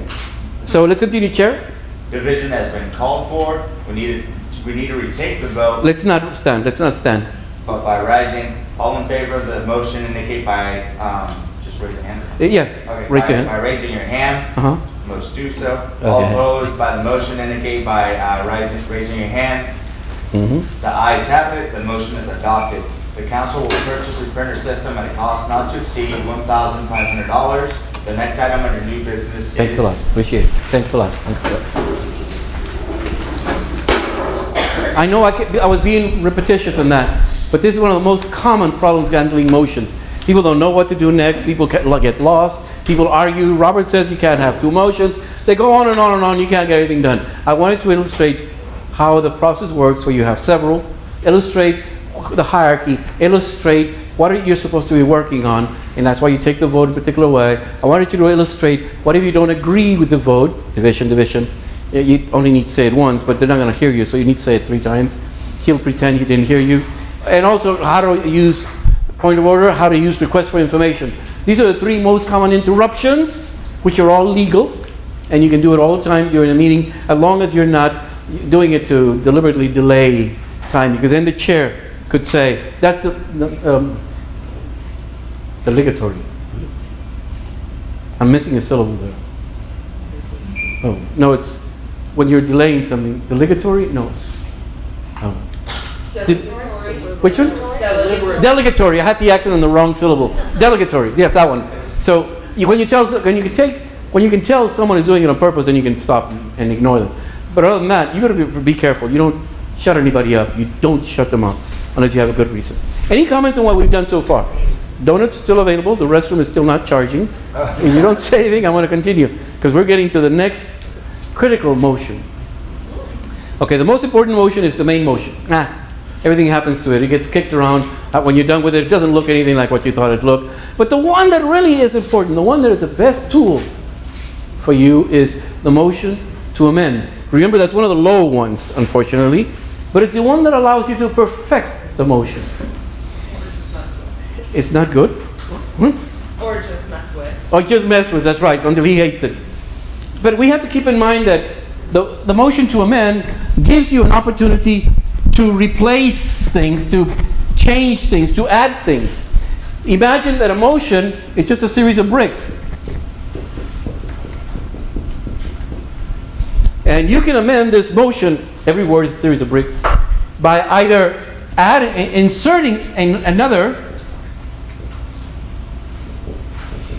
inserting a brick in here, or adding a brick at the end. Adding is always at the end. Inserting is always somewhere.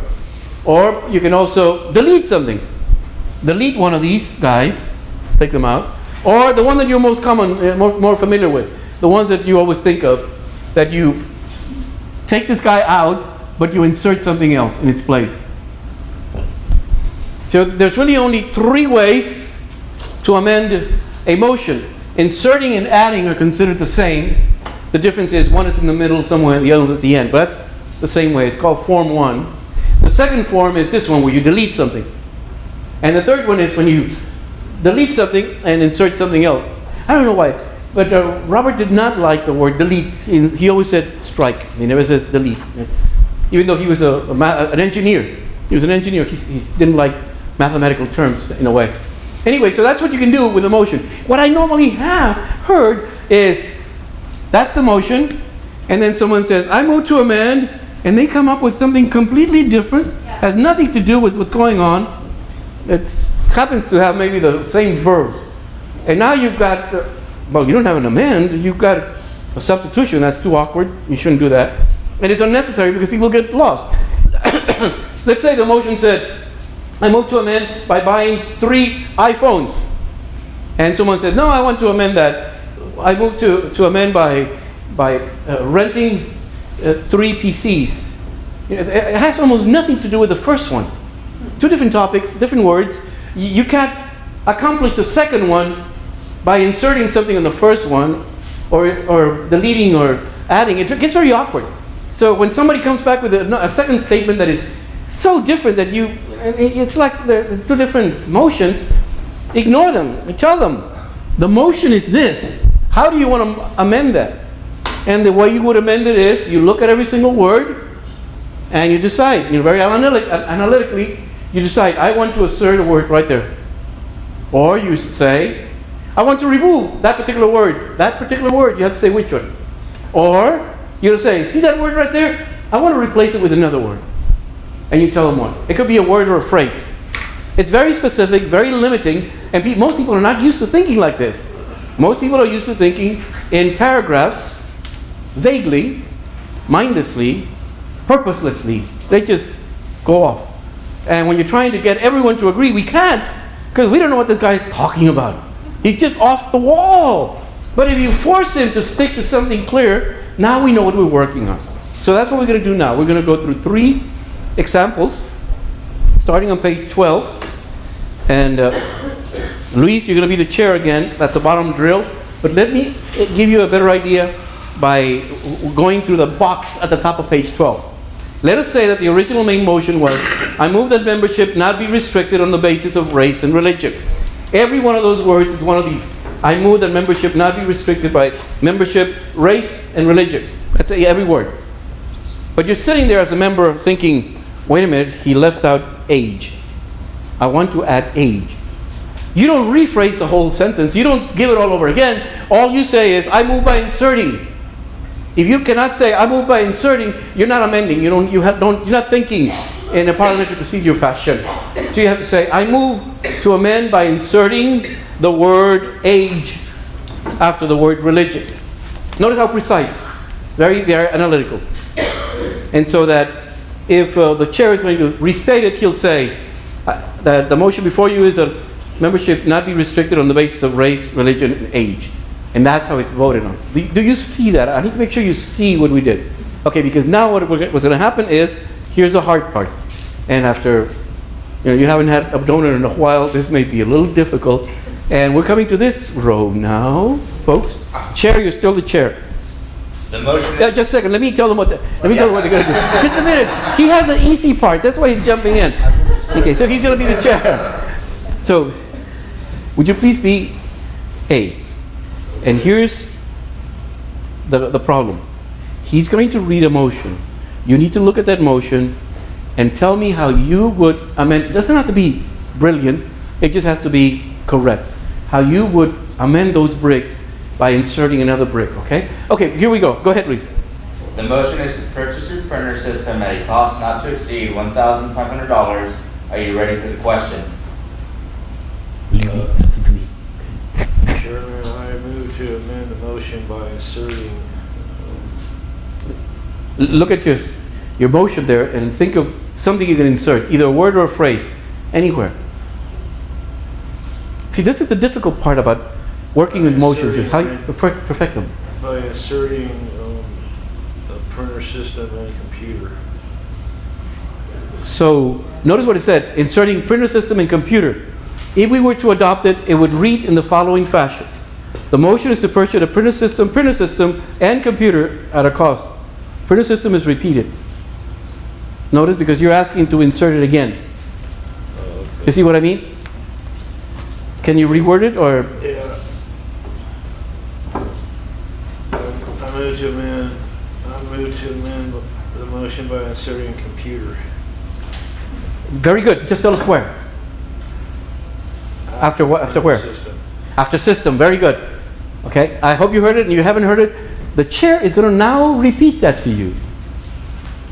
It is moved and seconded to amend by inserting computer after system. Is that correct? That's what he said. Okay. Are you ready for the question? Wait a minute. We didn't get a second. Oh, she seconded. Okay. The motion before you is to amend by inserting computer after system. All in favor? Okay. Yeah, we'll go on. And assume we had a lot of debate. Let's go back again. Right there. We have. You're back on. Remember, we had a lot of debate, and now the chair goes back to handling this amending section. So, the motion before you is? The motion before you is to amend by inserting computer after system. All in favor?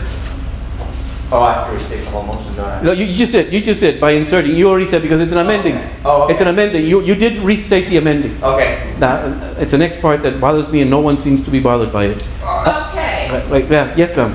Am I allowed to just be like not point of order, speaker? Yes. Are we really able to purchase a computer and a printer system at the cost of $1,500? Okay, now we're going back to debate, but we had just passed debate. It Okay. says assume some debate. Yeah, we had just finished that. Well, I'm assuming that we did it, so we can skip that. Thank you very much.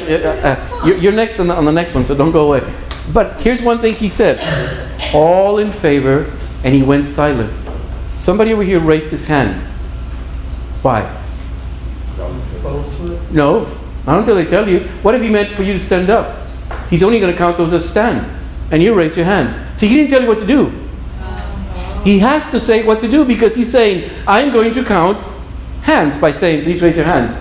And so if you don't say what, and you happen to allow voice vote, some will say aye, some will raise their hand, some will stand. What are you going to count?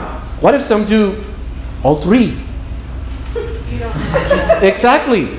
The SSCCC, you've heard of those guys, right? Sure, yeah. I've served parliamentary for them, and there was one session where the presiding officer said, all those in favor indicate by saying aye and raising your hand. Okay, so some said aye, didn't raise their hand. Some raised their hand, didn't say aye. Some did both. I didn't know what he was counting. What are you counting? Counting all the hands, adding the voice and dividing by 3? I mean, what are you doing? I didn't understand. No, so it's got to be very clear.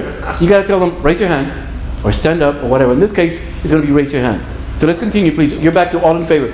All in favor, please raise your hand. Very good. Next. All opposed, please raise your hand. Very good.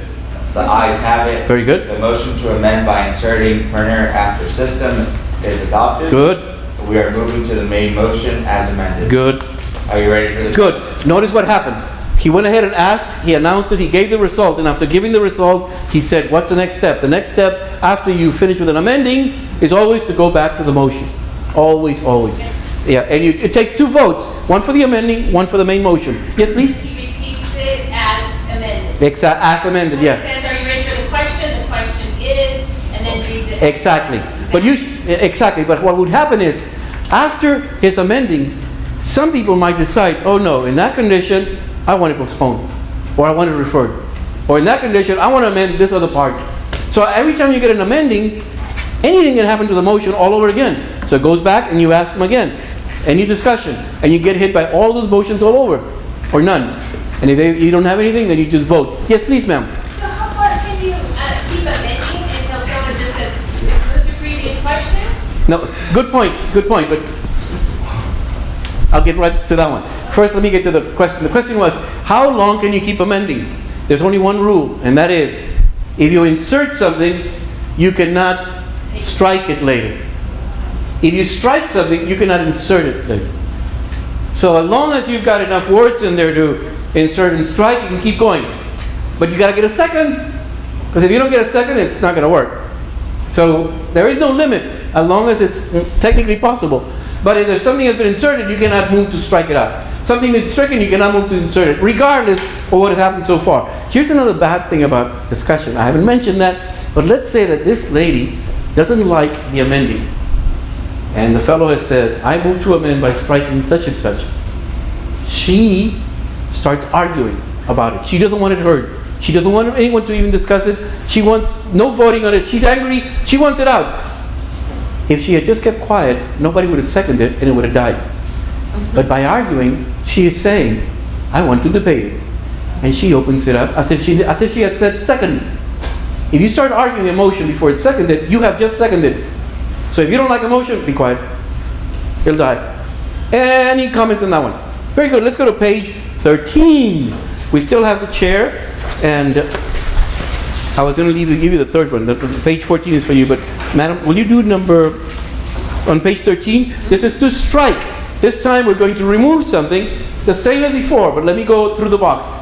So let's say that the original motion is I move that the membership not be restricted on the basis of race, age, genetic information.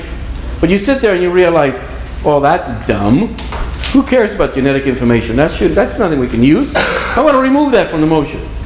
And so you want the motion then to be, I move the membership not be restricted on the basis of race, age, and that's all. That's the idea of striking. So let us continue, Mr. Chair. Are you going to thank you? You're on page 13. Okay. The motion is to purchase. Same motion as before.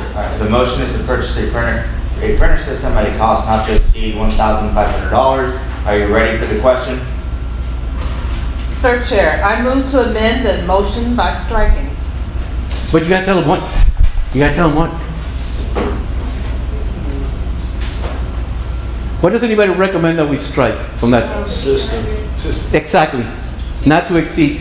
The cost part. At a cost not to exceed. If you strike that, you don't put a limit, right? Same thing. So let's say that's your motion. Okay. So Mr. Chair. So it is moved and seconded. In a second. Just a second. Yes, please. Go ahead. It is moved and seconded to amend by striking, and what was the amendment? 1,500.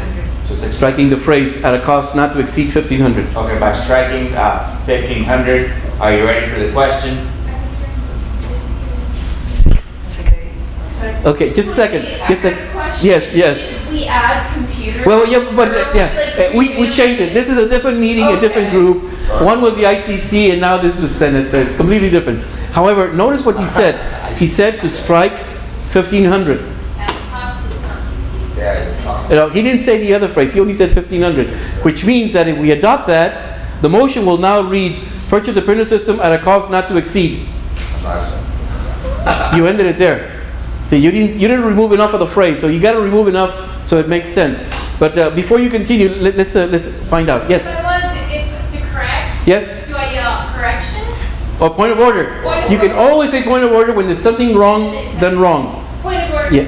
Yeah, and right away he stops and says, "What is your point?" And you correct and say, "Oh, you're right. I'm sorry. Let's go on. Not a problem." So, Mr. Chair, the motion before you, right before the all in favor. Oh, the motion before you is to amend by striking, and the striking was not to exceed. It's the whole phrase. The whole phrase, not to exceed $1,500. Wait a minute.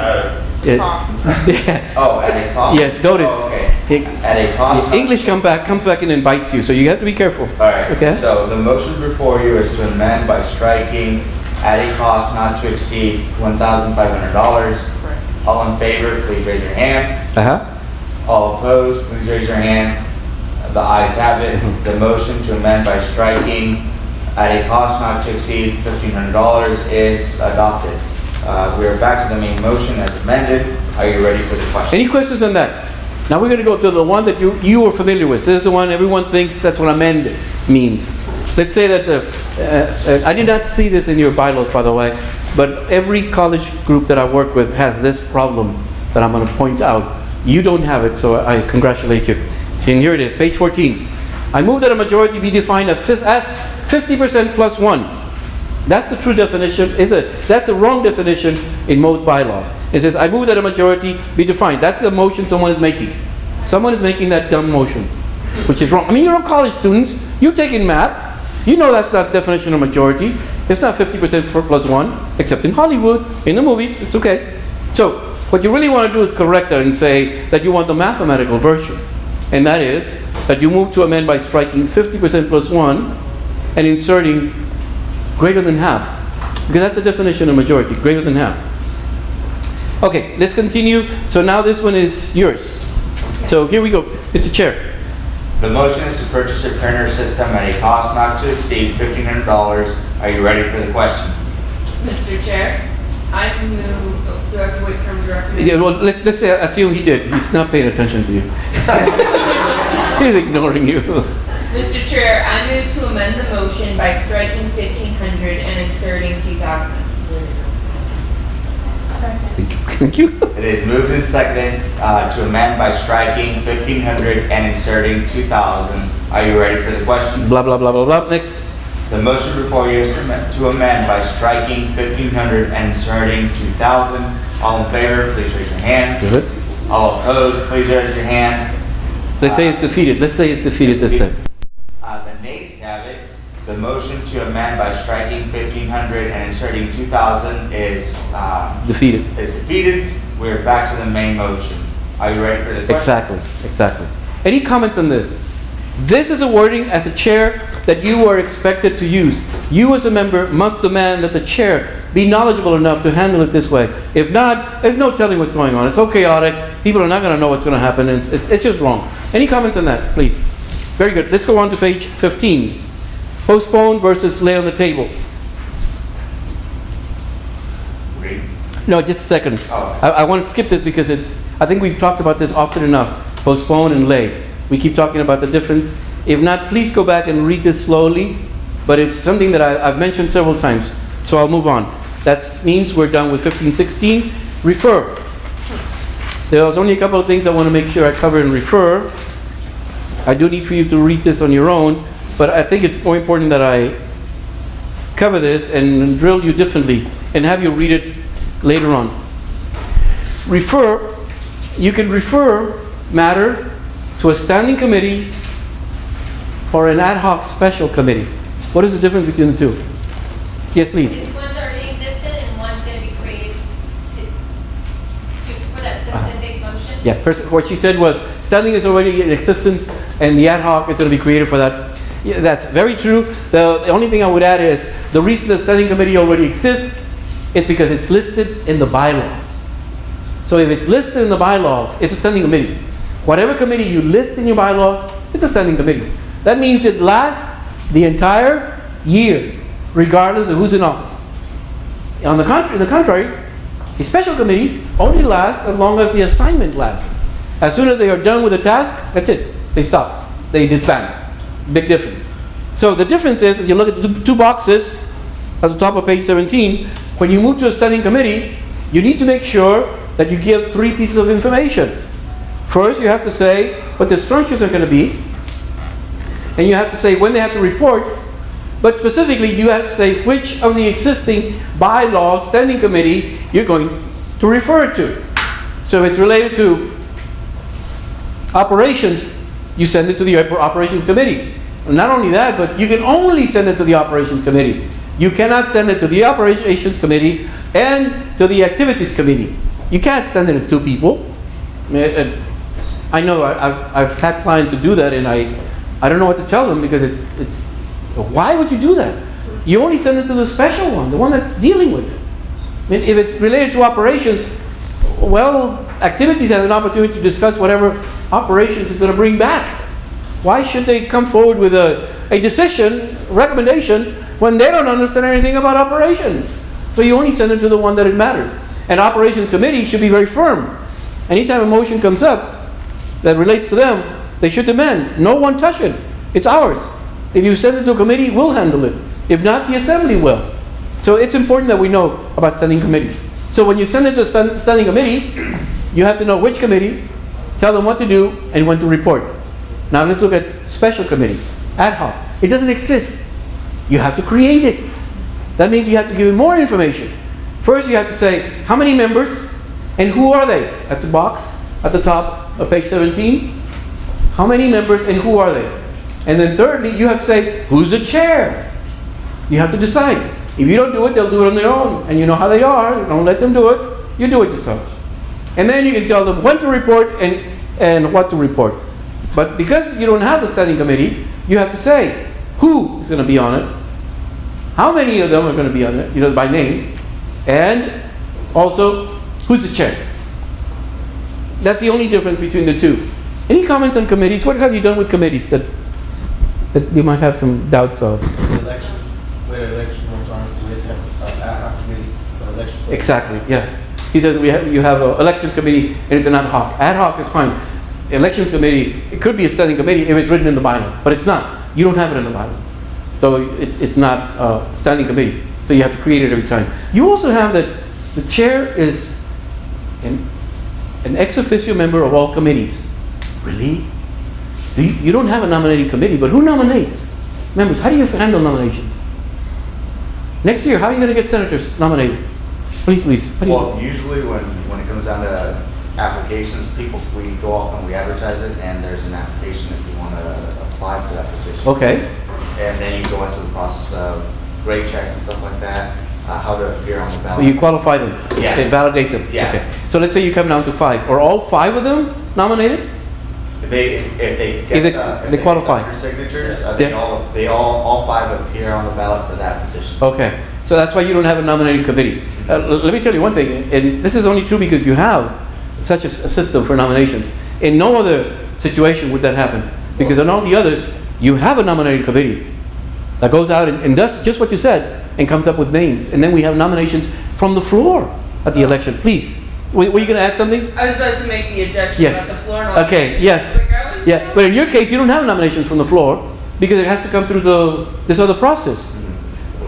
She's from the club, right? Well, I'm in 2 different, I'm in the Republicans Club and I'm on the board of directors for Backcountry Horsemen, so I'm using this for both. Yeah, no, you should. And it's a good thing. I needed to point something out in your bylaws.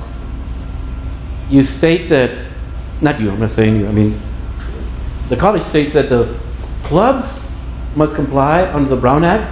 No, they don't. They don't? They don't, no. Only the Senate and the ICC and all its members at the ICC meeting. But the clubs constitute standing committees. Special committees. Special committees are not required to comply with the Brown Act.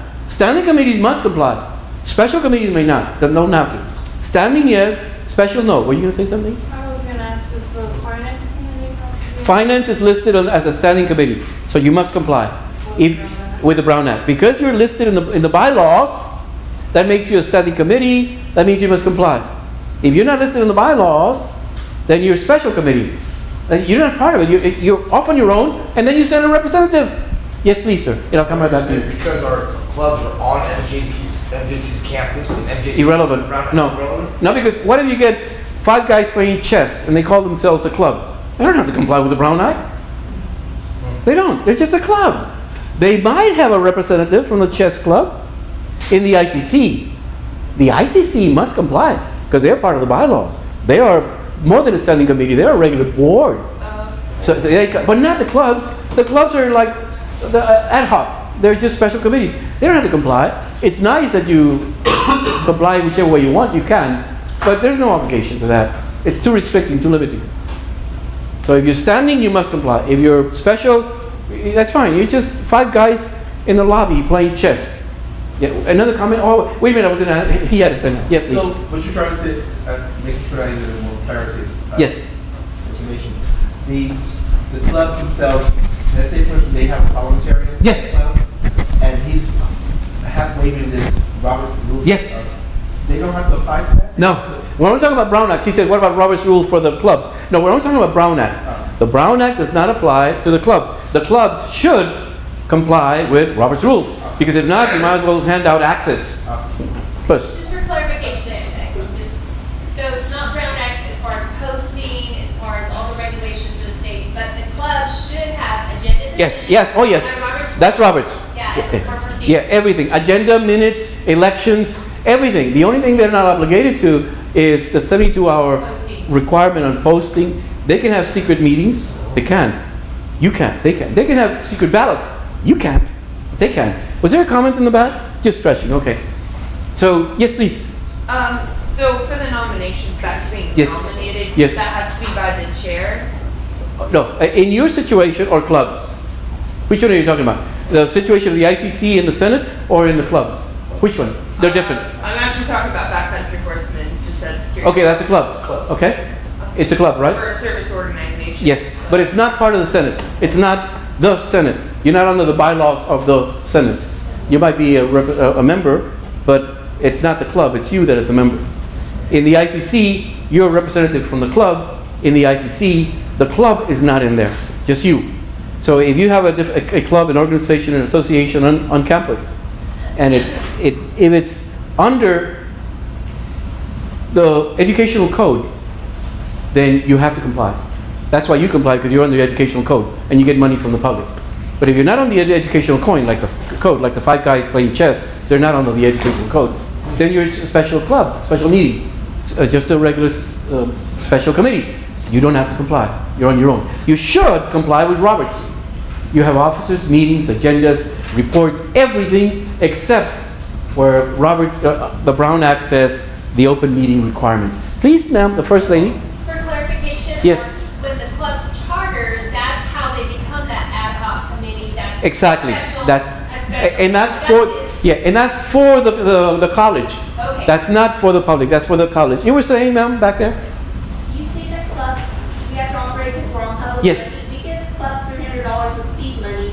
Wouldn't they be considered No, to be operating no, as seed money? no. Say, for instance, yeah, she was saying, well, we give them money. Shouldn't they be required like Brown Act? No. What happens if you give an award to a student for education? $300. They're not under the Brown Act, and that's what you're doing with a club. You're giving them money, but you're doing it as to help the students. That's how you're spending your money, to help the students. But the students are not under the Brown Act. You are. The ICC is. The Senate is. Not the students, because they have no relation. Yes, please. The same thing.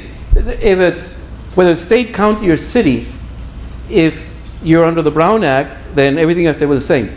But state agencies have a different open meeting law called Bagley-Keene Act. Homeowners organizations are also under the open meeting, that's what it's called, open meeting law. One of those open meeting laws is the Brown Act. Another one is the Bagley-Keene for the state agencies. Another one is the one for the homeowners organization. Another one is for the CSU system. That's the Gloria Romero Act. But they're all open meeting act. You do remember the history of this, the Brown Act. For a long time, people were getting into trouble in San Francisco because they couldn't access the different boards in the city. So they leaked it to the newspapers. Some guy went out there and wrote 10 exposés, 10 different articles. People liked it so much they put them together and created the Brown Act, called it the Open Meeting Act.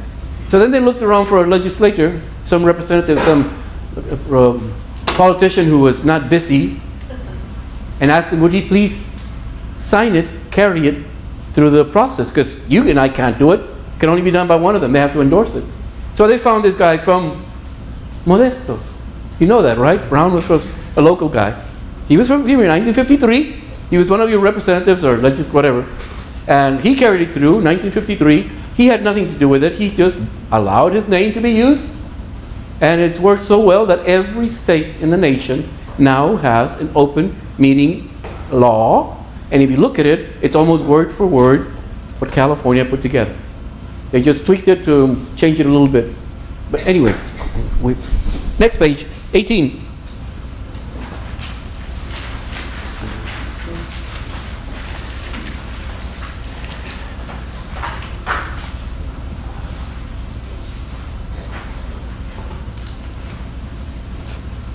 On this one, let me just go over the details, and you can read the script later, because we've done this a little bit so far. And this is the one on point of order and appeal. If you look in the back on page 27, you'll find these are two different incidental motions, but they occur at the same time. And as we said, as things are going on, we're deliberating on a motion, and suddenly somebody, member A, calls out point of order. And the chair, of course, has to stop everything and ask the person, what is your point? And the person says the point, and the chair must respond. The point is well taken, which means I agree and apologize. I'll correct that right away. Or the chair says, I don't agree, you're crazy. So the chair says, point not well taken. If the chair says, point not well taken, now the chair has made the equivalent of a ruling. It's not a decision. I mean, if you ask me right now, is today Monday or Friday? And I'll say Monday. It's not a ruling. It's just a mistake of information. You can't object to that. I'm just wrong. We can't debate that. If I say something that you don't agree with in relation to the rules, now I have made a ruling. But I said to your point of order, I said the point's not well taken. And so I made a ruling. Now you or anybody else can say, I appeal from the decision of the chair. Once we say that, somebody has to second it. Once that happens, the chair has to come back and say, the ruling has been appealed, and now I will give you my ruling. Chair goes first. Explains. First. He explains it first. Now anybody gets to speak once. And only once on that ruling. Only once. I'm the chair. I just told you my ruling. And then I get to recognize you each one at a time. And when we're all done, again, the chair gets to explain. Second time. It's the only situation where somebody has a right of explaining more times than anybody else. It's the only time. The rest of the time, everyone is the same. So, we said a point of order, the chair disagreed, point said not well taken, which means I'm ruling against what you just said, my ruling is different from what you expected, anyone can say, either A or anybody else can say, I appeal from the decision of the chair without waiting to be recognized, and then we get a second. We need a second. Without a second, it doesn't work. So the chair has to accept it graciously, hopefully with a smile, because it is better to be corrected than have it go wrong in the minutes and have everyone know, because it was documented that you were wrong as a chair. So the chair explains the first time, then everyone, one at a time, gets to debate again, and the chair comes back a second time, and finally we take a vote. And we vote on whether or not to accept this ruling. It's a matter of the ruling, not was the explanation right. No, it's just we vote on the ruling. Was his ruling to be sustained? If we sustain his ruling, he won. It doesn't mean he was right. It just says he won. He could be wrong completely, but everyone agreed with him, so he won. That's all that matters. Again, we're not in here to be righteous. We're here to do what the will of the group demands. If we disagree, even if he was right, and we all disagree, we win. It doesn't make a difference what's right or wrong. It's who is going to have the biggest amount of votes, either to sustain or not to sustain. And that's point of order appeal. Any comments on this, please? The next 2 pages, which we're going to skip, 18 and 19, illustrate this. And so please read them on your own slowly. But let me go over this process one more time to make sure. Somebody makes a point of order. The chair rules. And because it's a ruling, you have a right to appeal. This is the only thing you can appeal. You can only appeal rulings. You cannot appeal dumb statements. If he says, we have money, and you say, no, we don't. Well, that's not a ruling. Let's turn to the treasurer and have him prove it. It's not a matter of appeal. And we have a second on the appeal. Chair explains first time. Everybody gets to explain one time. Chair goes one more time. And then we vote on whether or not to sustain the ruling. Sustain the ruling. Not all those in favor of the chair, not all those in favor of my version. Let's explain the ruling. Any comments on this, please? Yes, please. How would you repeat that back at the end? So when right before they vote, you say that's just how would you state it? You would not state the topic or the issue. You don't state that. What you state is, and this is unfortunate, what you state is, shall the decision of the chair be sustained? That's it. Shall the decision of the chair be sustained? So you got to remember, what was his chair decision? In other words, what was his ruling? If his ruling said this person was right, or the person said wrong, whatever, because the point of order could have been well taken. Let's take the other side. Could have been well taken. But you don't agree. Somebody says point of order, and he agrees, and you say, both of you are crazy. You can still say, I appeal. So you're only appealing on the ruling, not on whether this is right or wrong. It doesn't make any difference what the decision there is. Yes, please, sir. Yes, please. It says that the chair has the right that he can vote to cause a tie? Yes. Okay, let me make sure that one. His question was, can the chair cause a tie? In your bylaws, you do not allow the chair to vote. In many of the groups, the chair can vote. After all, the chair is a member. He should have the right. But it doesn't look right. If I'm the chair and you have a motion on kittens and I like puppies, I'm going to say no to kittens. And anytime you come up with kittens, you know very well, you can't trust me. That guy doesn't like kittens. He just likes those noisy dogs. So I cannot expose my biases. So that's why they say chair should not vote. But then again, every time there's a ballot, he can vote. We'll talk about ballots again. In this case, it's very specific. According to Robert, the chair has a right to vote to cause a tie. You need a majority to defeat him. If you cannot defeat him with a majority, then his ruling stands. Because he says, shall the ruling be sustained? Until you get a negative, or a majority of the negative, it stands. You have to be the one to tear it down, whatever the ruling is, equal or not equal. So if he says, yes, it is good, and you want to say, no, it's bad, you better get a majority to say that do not agree with him. Because by not agreeing with him, they're agreeing with you. It's awkward. it's awkward. Remember, Robert wrote his book in 1876. English was very different then. This is what it said, strike, not delete. Exactly. The word had not been created. No doubt, no doubt. You were saying? I have a question. Yes. For the chair voting, since Yes. in the Senate's constitutional bylaw, it says the chair can't vote. In instances where there are ties, are you expected No. to keep on voting? If you're told in your bylaws, your constitution, that you cannot vote, it doesn't make any difference whether it's a tie or not, or 2/3 vote marginally. No. By the way, there is no such thing as supermajority, except in Hollywood. It's just called, you either have 2/3 vote, more than 2/3, or you don't. You either have a majority or you don't. There is no such thing as supermajority, in spite of what you see. Please go ahead. I'll come right back to you, ma'am. Go ahead. Do you keep on voting until someone changes their mind in the situation they're in? No. The question is, what do you do if you don't get a majority? You ask once. That decision is that decision. That determines it. You don't keep going until you get your way. That's it. Okay. So, The only time you keep going until you get your way is for an election. If you need to have a majority, which you don't, in your bylaw it says plurality. But if you were to say, like everybody else, if it says majority in yours, then, and you don't have a majority, you run the election again. Okay. Without dropping anybody, you do it again. What's plurality? So, Plurality means you have more than anybody else. But not a majority.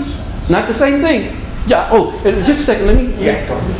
In Bruce, does the chair have the right to vote? Okay, in, I think it's page 468 of Robert, there's a section on small boards and committees. In that section, all rules are relaxed.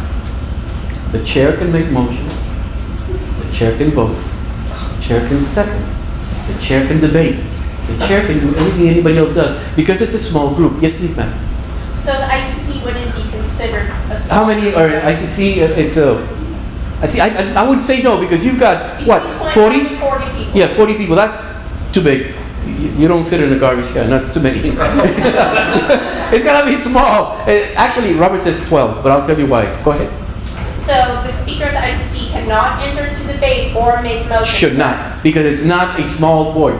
Small board by Robert is 12 or less. But go ahead, please. What about their secretary? Nobody. No, I'm sorry.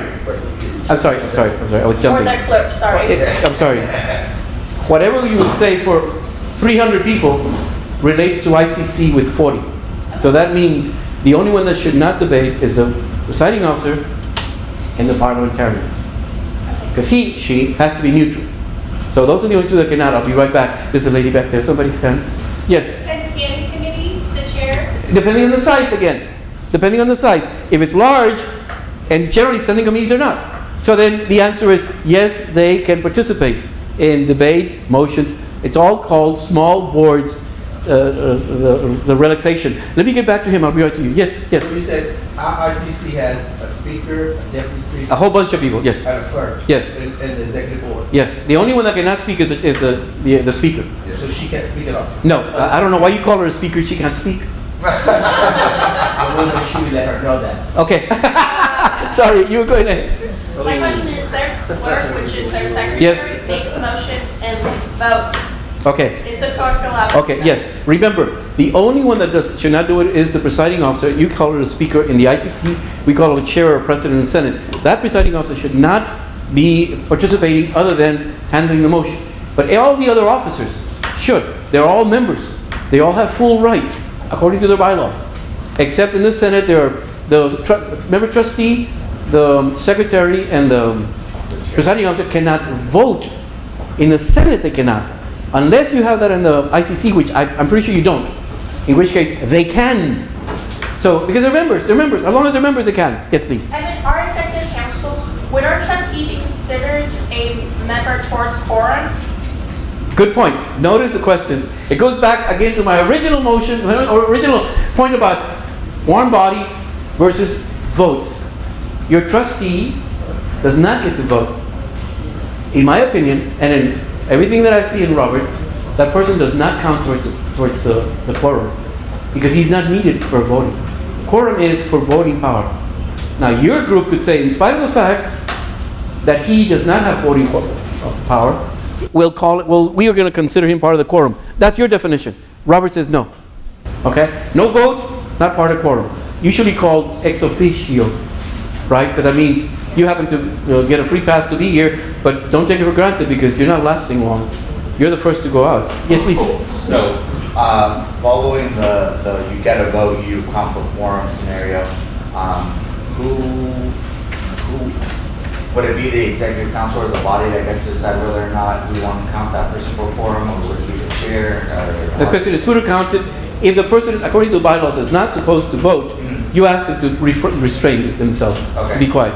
Or you tell them, "No, remember, you can't vote, so please go do something else. Okay. Go play out on the highway or something." But they cannot participate. Okay. You have to remind them because, see, you are always right as long as you say, see the rule, see the bylaw, this is what it says. You're always right. You're wrong if you start saying, well, I think it ought to be this other way. I don't know. We do it like this in a PTA and my mother likes it. No, that's wrong. You were going to say, madam. We address members of the public. Yes. So in the same way, do we address the ex-official members, that they can have the right as a student to speak? In the Senate or in the ICC, if you have members of the public come in, as you know, in Brown Act, it says they have the right to speak on the subject matter, your subject matter jurisdiction only. They cannot come talk at the Senate about a club issue unless it clearly relates to Senate. So people come to talk only if it's under your jurisdiction. And in which case, they get to speak before the motion starts up, with usually your public forum at the beginning of the meeting. That's when they get to speak. Or when the motion comes up, they get to speak during the motion. But now I finally get to your question. And that question is, when do we let them talk? Senators have a right, they have an obligation to settle this. So they need enough time to get through this. So they need to speak, and then you can get to the public. But if you have someone that's very angry, better quiet them down so you can get some work done. So you let them speak. But normally they should be last. During the motion itself, okay? So they speak before at the public forum, and then secondly, during the motion, after the senators. Please? So they can't speak as a member of the public. Yeah, but that's all they do is give you feedback. Yes. That's all. Not as their position ex-official member. Oh, now we're going back to the member trustee. Well, that's what I was questioning. During Yeah. the Senate, Yes. sometimes we have the ex-official members called upon and they give Yes. input. Yes. We also have the public Yes. called upon. Yes. So after the senators have said it, do we say any members of the public, we're going to go on to bring it? If you have enough time, you should go back and let anybody else. But the obligation is the working group, which is the senators, the trustee, because he's on the board, Yes. and then the public, in that order. Yeah. But you try to always get to the public. You try to get to them. Yes, you were going to say something. I'm sorry. So at our table, only members sit. Should an officio member sit at the table with us when we're voting? The question is, where should the person sit?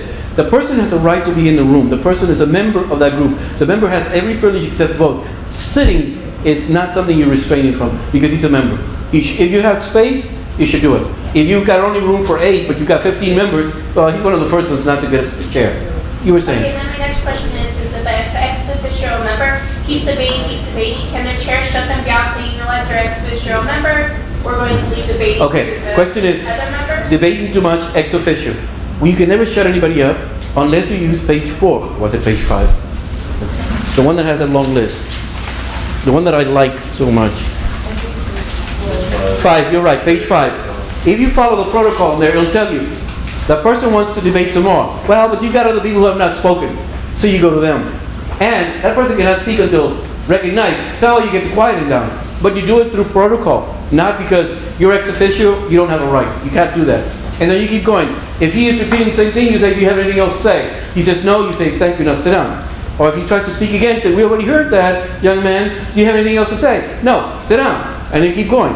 But you follow that page, and you narrow down from 2 hours to an hour if you're still failing at it. Please. So what happens when this ex officio makes a point of order? If an ex officio makes a point of order, because the ex officio is a member, he does have that right. He doesn't have a right to make motions, main motions, not main motions, and not any of the rank motions. But he can make a point of order, a request for information, if he is allowed to speak. He does not have a right to demand anything because he's just ex officio, but he's still a member. See, that's the point. He still has to be respected.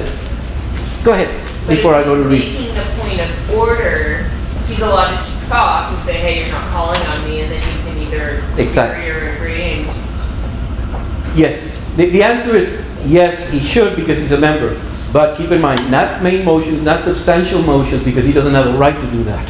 So you can argue as to what is the distinction. I'll be right with you. I was going to go right back to him. And you were saying? So, in our situation in the Senate where we have the ex-official member, he would be allowed to go off what? Anything that's not ranked. So, basically incidental motions? That's right. Let's just stick to the incidental.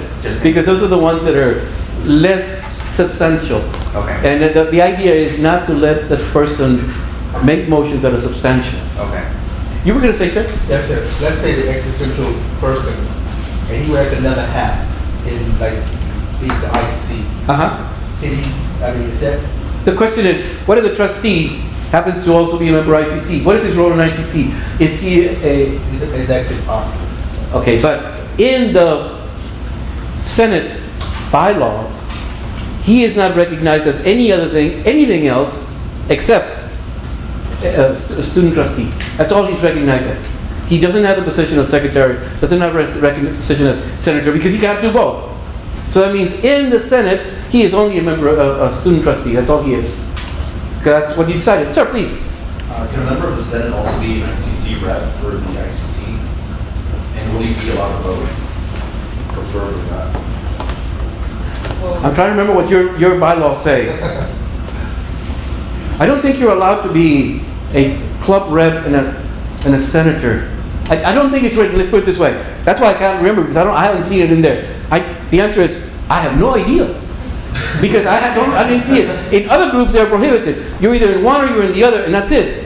Yeah. That's what it's in all the other colleges that I work with. So we had this scenario come up in the ICC because I am an executive officer, but I'm also the president of Phi Beta Kappa. So my ICC rep couldn't be there, and so a matter was being brought all the ICC speaker can do is give their recommendation. They have no vote. Exactly. So we had a parliamentarian say that we could not vote if we were acting senators or executive officers because we were voting twice. And I said, I disagree with that. I want my vote to stand because the ICC speaker does not vote. She gives a recommendation, like in the finance committee when I sit there. We vote in the finance committee, they give the recommendation to the Senate, but I'm going to vote again on that, even though I've sat on that committee. So I didn't debate in that situation, but that's why I kept my vote. As a rep or a replacement for your rep, you have a chance to vote. But you have to decide, if you're already an officer, you can only vote once. What's one of the rules about Roberts? You can only carry one vote. You don't allow proxies. Some groups will. If they have proxies, that means I vote as a senator. Oh, but by the way, I've got 3 different clubs who asked me to vote in their favor. And they gave me something in writing. That's a proxy. Well, you don't have proxies in ACC, ICC, or Senate. So you're stuck to only one vote. You have to decide which one is it. But it's just one vote. But you are stuck. You lose it. The best thing is to get somebody else to represent you, your club. That way, that club and you will vote. Let me ask you to get you very quiet. So the senators are in there, and they're representing their ICC members. If they vote in the ICC, they can't vote in the Senate? No, that's separate. You're in 2 separate groups. If we're meeting now for the Senate, you have full power of Senate. If your bylaws allow you to be part of ICC, when ICC meets, you've got full power ICC. Because the two have nothing to do with each other. Two opposite sides of the coin. So I have a couple of other comments. Don't go away. This is great. Sir, please go ahead. I said in who was the ICC, the Speaker of the House? Yeah? The Chair of the House. And do I get to vote if she's not there? No. If the question is, whoever is replacing the Speaker has the responsibility of Speaker. So, in the Senate? Or in the Senate. So if you're replacing the President or the presiding officer, you take on the privileges and lack of privileges. You can't do, well, as a senator, I'll do this, but oh, by the way, I'm also the president, so I'm going to do this. No. You can only do one or the other. I think I'm just saying, let's say I'm at the Senate meeting. Yes. And she's absent. And I'm standing in for her. Yes. You just lost your power as a senator. No, I'm not a senator. I mean the deputy speaker.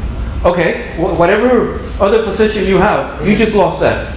So, but if I'm sitting here for her at the Senate meeting. Yeah, exactly. And she has a vote, do I get to? Exactly.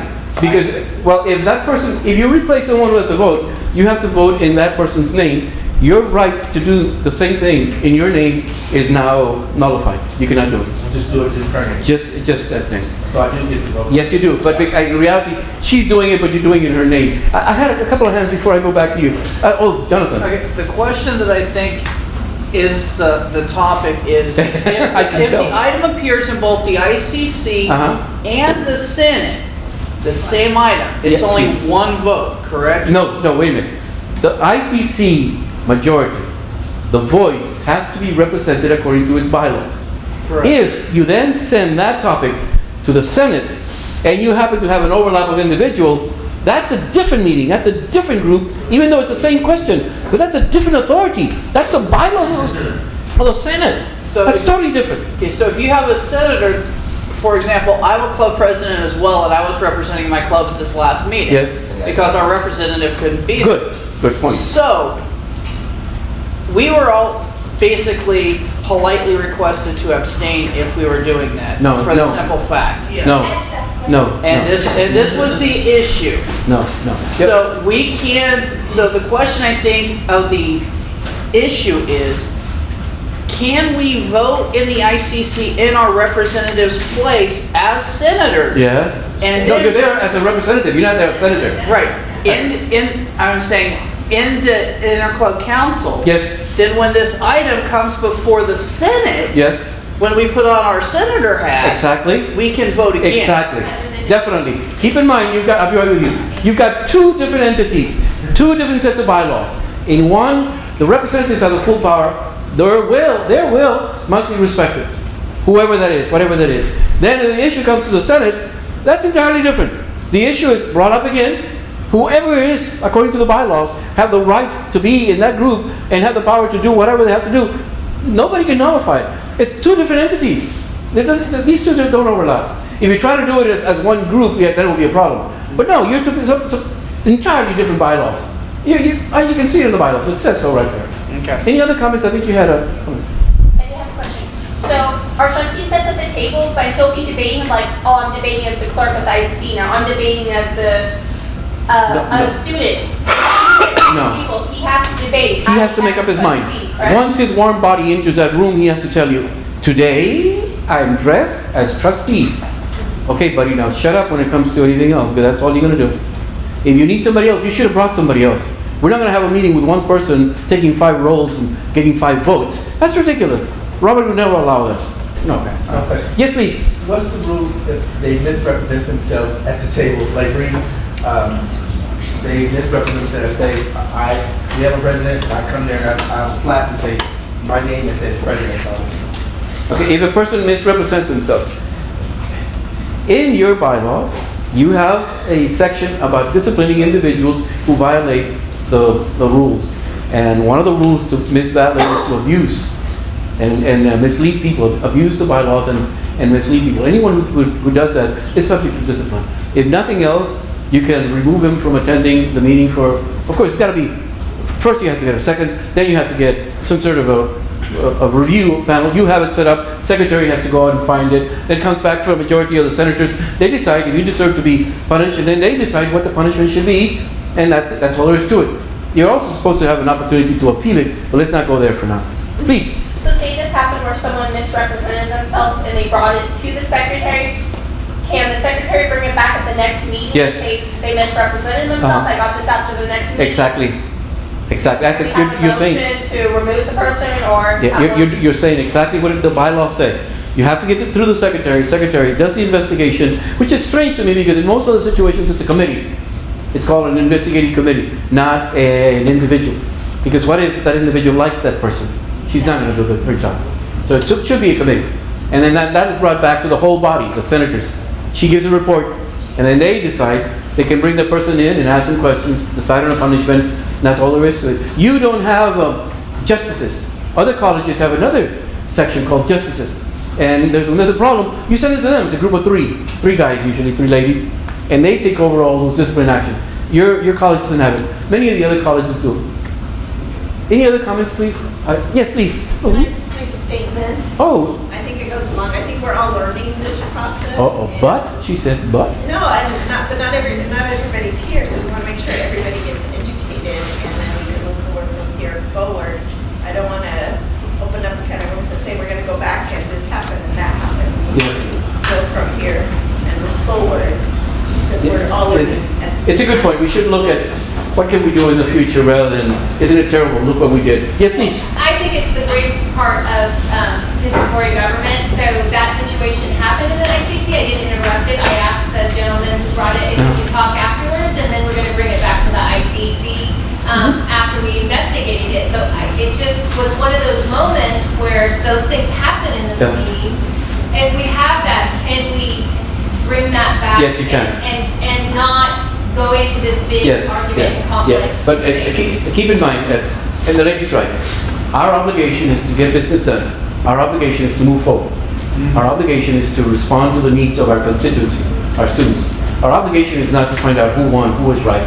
That doesn't do any good. Correct the problem and move on as quickly as possible. Yes, you were going to say, then I'll come back to you. I think what we're trying to do is we've seen these problems happen, and we want to know what we need to do in the future. I don't think we're trying to go on very good, problems. very good. And it's a good workshop because you have a real live situation, and now you get to look at how do the rules apply. In that respect, it's good. You were going to say? Just in addressing, the gentleman's issue was concern of having a double interest in the Senate and the ICC was more his concern than anything else. The double vote. Yeah, which it's not really a double vote, it's more of, hey, we agree with this than anything else. So, I'm going to skip the next one because it's actually quite advanced and it would take a lot more time. And that was the one on reconsider the vote. But I wanted to get to the Brown Act, page 23. And this is a very important one, as you know, because this is not a guideline, it is not an option. If you don't do it right, somebody in the public will go straight to the district attorney in the county. The district attorney. This is not working at the college level where they might force you to, I don't know, whatever, punish you somewhat. No, this is district attorney in the county. And then those folks come over and try to find out what you did wrong. They'll give you an opportunity to correct it. But meanwhile, the newspaper will get a hold of it. Your local newspaper will start talking about the Modesto junior college students, what they're doing. And you know how the newspapers tend to be. They want to sell paper, so they'll focus on what will attract attention. So you don't want to take any chances. The best thing is, let's do it right the first time. It's easier to do it right than to do it wrong. Page 23 and 24 is a synopsis of everything you need to know about the Brown Act with citations. And I'd like for you to, on your own, read this slowly. If you're not sure of it, look it up. All you need to do is Google government code and then into the number, 54953, and you'll see the code. The whole document is only about 30 pages long. It's not very long as laws go. But you need to read what it says and follow that. Do not trust anyone who tells you that they read it themselves. You read it. Don't trust them if they say, this is what it says, and they don't show it to you. Don't trust them. You can't trust these people. They want to win. They don't want to help you. They want to win. So you look it up. And after all, you're a student. That's why you're here. You're here to learn. You're not going to listen to anyone. They say the earth goes around the moon, around the sun. You're going to try to find out why. You're not going to believe them. They're a bunch of hacks. They used to be crucified before. Remember, they used to burn them at the stake. So why should you trust them now? You prove it to yourself. So at page 23, 24, every possible thing that can affect you as a college. I left out about 1/3 of the law, which only relates to corporations. Page 25 is a synopsis, a brief table to distinguish the different types of meetings you have. Regular versus adjourned versus special. Special doesn't mean that it's something you like. Special has a specific meaning. Special means that it's occurring between two regular meetings. You cannot say, tomorrow is our regular meeting, tomorrow's Saturday at 10 o'clock, but because we did not comply with the 72 hours, and the special only requires 24 hours, so let's just call it a special meeting instead of a regular. No, tomorrow's a regular meeting. You can't rename it. When you have regular meetings scheduled, that's all they are. If you have a special meeting, it will fall between regular meetings. It doesn't replace one or the other. It has to fall between them. And you still have your two regular meetings, before and after. So there's a big difference. People are always trying to take a shortcut and say, it's a special meeting. Yes, please? For our regular meetings, we have to have the agenda done 72 hours and post it. And remember, posting is, imagine your grandmother is in a wheelchair and can't go anywhere unless you take her. And she wants to see what's on, I'll be right with you. She wants to see the agenda. Question you need to ask, when you post the agenda, can she see it? Can she get to it? Does she have to get through a locked door? Or is the window so tinted you can't see through it? Does she have to go to the library and find a computer? Grandmothers in wheelchairs don't like to go to the library and look for a computer. So it gotta be a piece of paper they can see. There should be a panel outside the door protected with glass or whatever. And that's the primary place to put it by Brown Act. You can, if you wish, put it on your website. That doesn't count. That's just secondary. Supplemental, that doesn't count. The one that counts for the law is physical, all the time, where a grandmother on a wheelchair can access it. You were going to say, oh, were you going to add more? Let me get her. Okay, now come on. My question is we have a meeting today, someone called a special meeting, but it's not in between meetings, so. Is it a regular meeting? They just relabeled it? They called it a special meeting because they didn't post the agenda 72 hours in advance, so would it not be considered a meeting?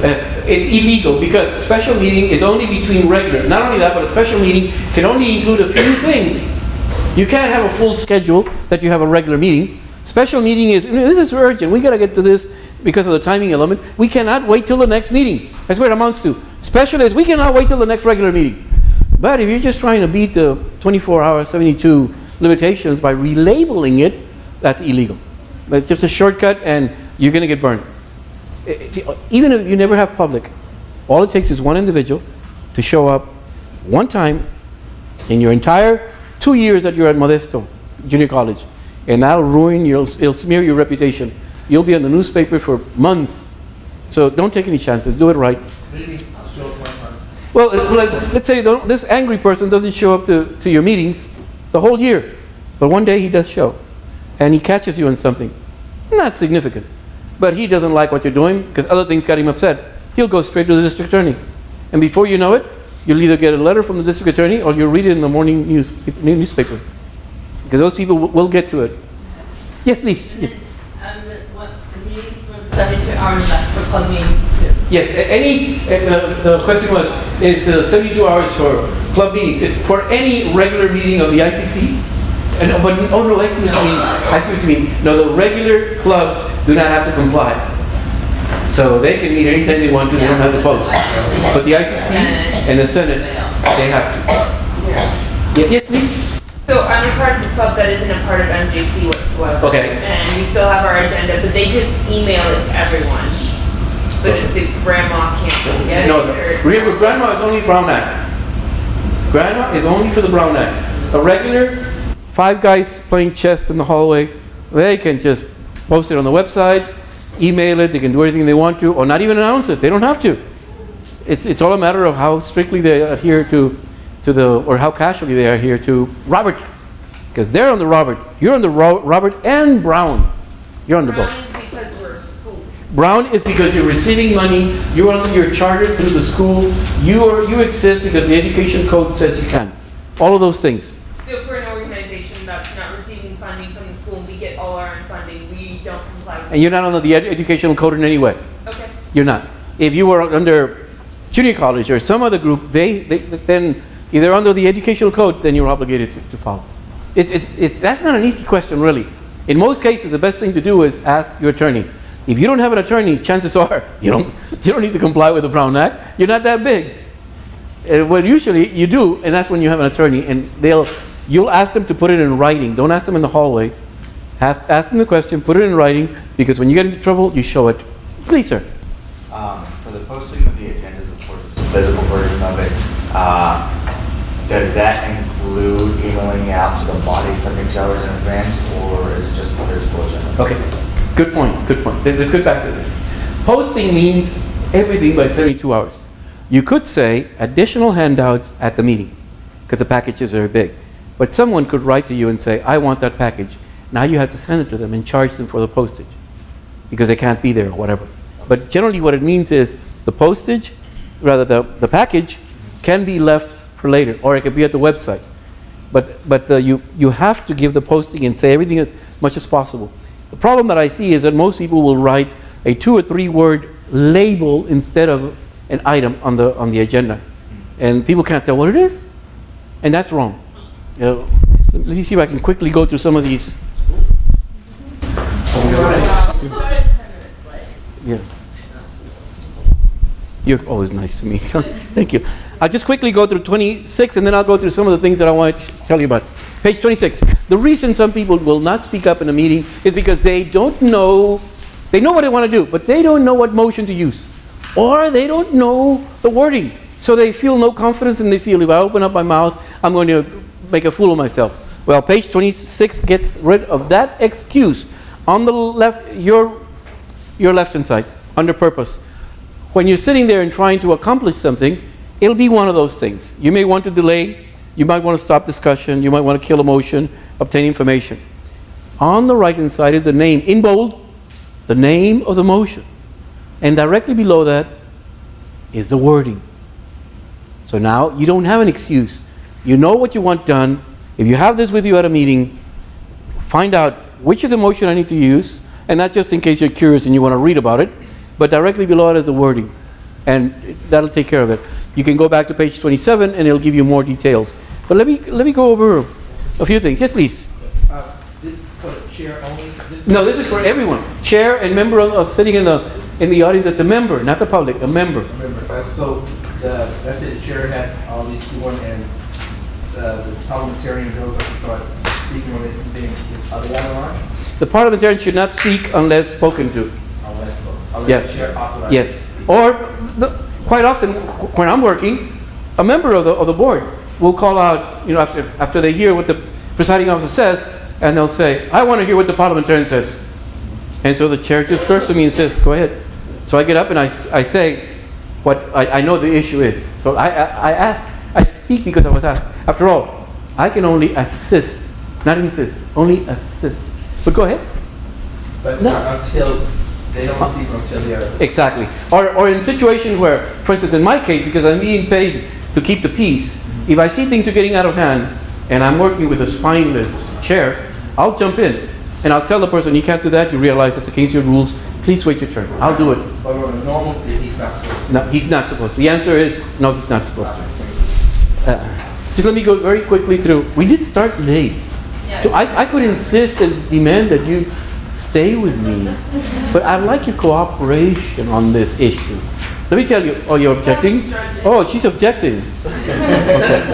Okay. I'm looking, I'll just go through some of these. Senate minutes. Something I said? Oh, I'm getting a call. Oh. Go to the meeting at 6. Oh, okay.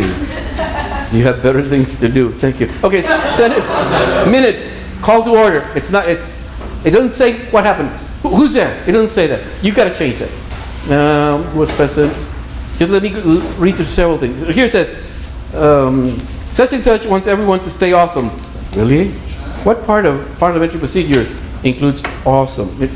Out. Doesn't go there. Wait, what if that's the member of the public? Don't they get a right to say whatever they want? Okay. She has the right to say it. The minutes don't have any right to, any need to reflect it. Any need. Okay, so I don't have to reflect what the member of the public No. But if it is a member of the public, chances are you do want to, because generally they'll bring something up that's important for everyone to know. Okay. Yeah. If it was just because you were making a description of someone, no. Okay. Moving on. Special orders. That's still a mystery to me. I don't know what that is. Luis knows. In reality, in Roberts, there is a special order in Roberts, and that says if we adopted something to go on the agenda with a 2/3 vote, that's a special order. But you have standing orders and special orders. I don't know what those are. You were saying, Lee. That's usually for confirmations of people. Like if we Okay, but that's not what special orders means. Oh, okay. No, So should you we take that can out? just call it confirmation. Because special order says, we voted on this with a 2/3 vote to put it on the agenda, which means that when the time comes for them to come up, you're going to interrupt the entire world to get that done. That's a special order. Okay. Yeah, like an election or something very important. Yours is critical, but it's not a showstopper. You were saying. What's your standing order? Yeah, well, standing order is a. Come again? Yeah, well, that's what I mean. I know standing. Yeah, I know standing rules, and I know special order. I don't know standing orders. I believe that's for the reports. If I'm not Yeah, but that's not okay. That's what we've been doing. That's fine. Just don't tell anybody that that's the way it's supposed to be done, because it's nowhere. You don't find that anywhere. Okay. It's your own. You were very kind on awarding money. I don't see any attachment on what is it for? What are they going to do? Which island are they going to? I mean, nothing. No details. And then NTE, well, I happen to know it means not to exceed.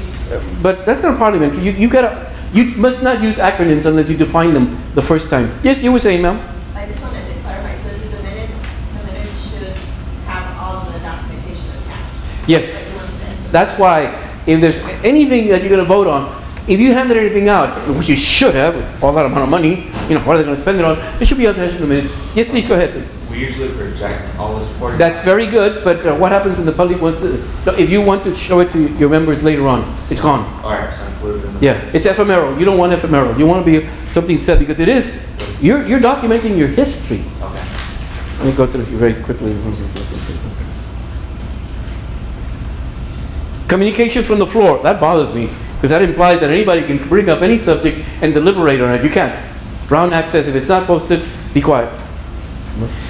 And let me look at the next agenda. The one that follows these minutes brings up two motions which were already adopted. And they're brought back again. They are resuscitated. Very religious of you to do that, but I'm not sure that's right. For instance, the benefits sticker back payment, as well as the broadcasting equipment. Yes, please. For the stickers, that was incorrect. It wasn't supposed to say for back payment, it was supposed to say for future. Oh, okay. Stickers. And then for the broadcast equipment, that was for additional equipment. Oh, okay. It didn't say that, so it implies it was the same thing. But okay, I'm glad you're both aware. amended, and the next set of minutes. Oh, okay. Very good. But you can see why it caught my eye. Let me go through something else to see. I was concerned about how the executive officers, excluding the executive secretary, shall be elected through a general election, but it never says how was the executive secretary born? I mean, where'd you get her or him? Yeah. So now you told me. That's good. That's good. A referendum shall be held on the proposed amendment. Are you using referendum to mean what? I don't know what that means in your way. In the amendment, it says a referendum shall be held on the proposed amendment between 15 and 30 days. Does that mean a debate? I don't know what that means. I don't know. Yes? I believe it needs to be placed on an agenda to be discussed. Oh, okay. Why didn't you say that? Okay, no, that's okay. That's okay. That's okay. I just wondered because I don't know what that means. And if you look it up in the dictionary, it might have 15 meanings, and I don't know which one it is. I've asked you quite a few of these already as I was going along. I'm glad you have a procedural manual, but keep in mind, that can be modified on the fly, majority vote. So take things out of there and put them in the bylaws if you want to prevent that. Yeah, quite a bit of this I asked you. I was afraid I was going to forget. Several times in here it says the president can do something. It doesn't mention that he needs the consent of someone. And that you should be a little weary of. That should not be, it's not a good idea.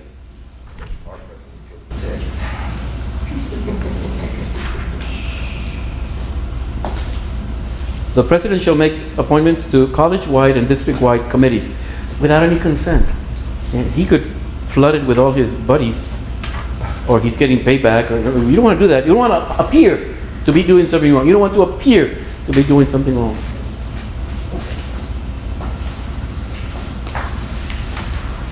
And somewhere else you say that special meeting can be called by the president.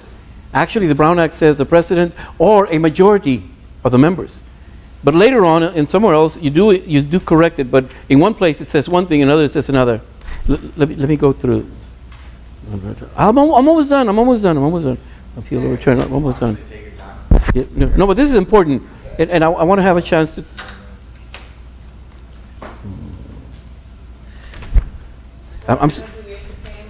No. It's just that I'm afraid you'll race and beat me to the donuts.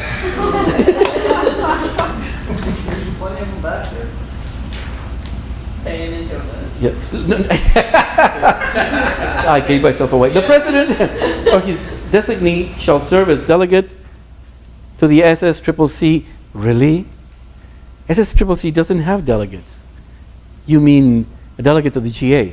A delegate to Oh. Triple C's made up of 10 regions, Uh-huh. and 3 senators go from each region. Yeah, but that's not what it says. It says delegate to the SSCCC and region. But you don't send delegates to the SSCCC. You might send you elect 3 people, but the president is not. No, he's not a delegate. Who is this? You decide what 3 people, whoever they are, will become the directors at the SSCCC. Your region. So you have to be active at the region and beat out all these other people. But for the GA, all 110 colleges can send delegates. They send 1 delegate, and again, you decide on that. In that case, the Senate decides. In many cases, it's usually someone related to legislation, because they know that person is very well informed when it comes to information of that nature. Let me go to the ICC, just a second. Again, special orders, I don't know what to do, because it doesn't apply. Standing orders, I don't know. It says consent calendar, it's empty. Should we have something, if you include it in the agenda, should we have, it says consent calendar, it's empty. What do you mean? Should we have some like dates and things like No, consent calendar means we have 5 items that are so routine, no one wants to waste time with them. We'll just add them, and when we get to that category, we'll say, all those in favor of adopting all the items in the consent calendar, we'll say, well, raise your hand. All those opposed say no, and so they're all adopted, one time. You're supposed to have them listed. Yes, you have to list it. You have to list them. They have to be listed. Yeah, because that's what the agenda is for the public. Right. But consent calendar means we're just lumping things that no one's going to object to. Like the agenda. No, these are motions. These are motions Oh. in the consent calendar. However, which could mean the minutes. But what you can do is you see 5 items in the consent calendar, and you want to debate one of them. So you say, I wish to pull item number 3, and that goes back into the agenda, and only those that nobody pulled get to be adopted in one lump. Hokey dokey. You were saying If it gets pulled from the consent calendar, where would it go on the agenda? Usually, the presiding officer decides where it belongs. Okay. And usually it's very clear. Okay. If it's a report, well, it goes to report. Okay. So you'll know where it goes because it's by nature. If not, it's new business. Okay. But then again, you don't have any new business unless you post it. Okay. Because new business implies communication from the floor. Anybody can bring up anything new. No. Yeah, and the public can even bring out something new, but all you do is listen. You can't get into deliberation with them. I like the way you took a vote in here. This is the way it should be done for everything. Or at least something close so that you can tell. This is the one from the ICC. It shows the attendance of all the clubs and those that were tardy. Federation of Engineers. What you doing? Playing out there building bridges instead of, where were you? Okay. And then yes, no, and abstain. I'm sorry? They were playing Legos with their kids. Legos are fun. Okay. My collections. 3 columns on the yes, no, and abstain. There are more abstains than yeses or nos. Ooh, there's something very wrong there. So what you're trying to say is those 3 that abstained should, they're sitting there to have a vote. Exactly. And they didn't do what their job was supposed to do. So why are they there? Well, Yes. if I might step in, last meeting, we had this big discussion about senators not being able to vote, so we had a lot of people abstaining last Right. meeting.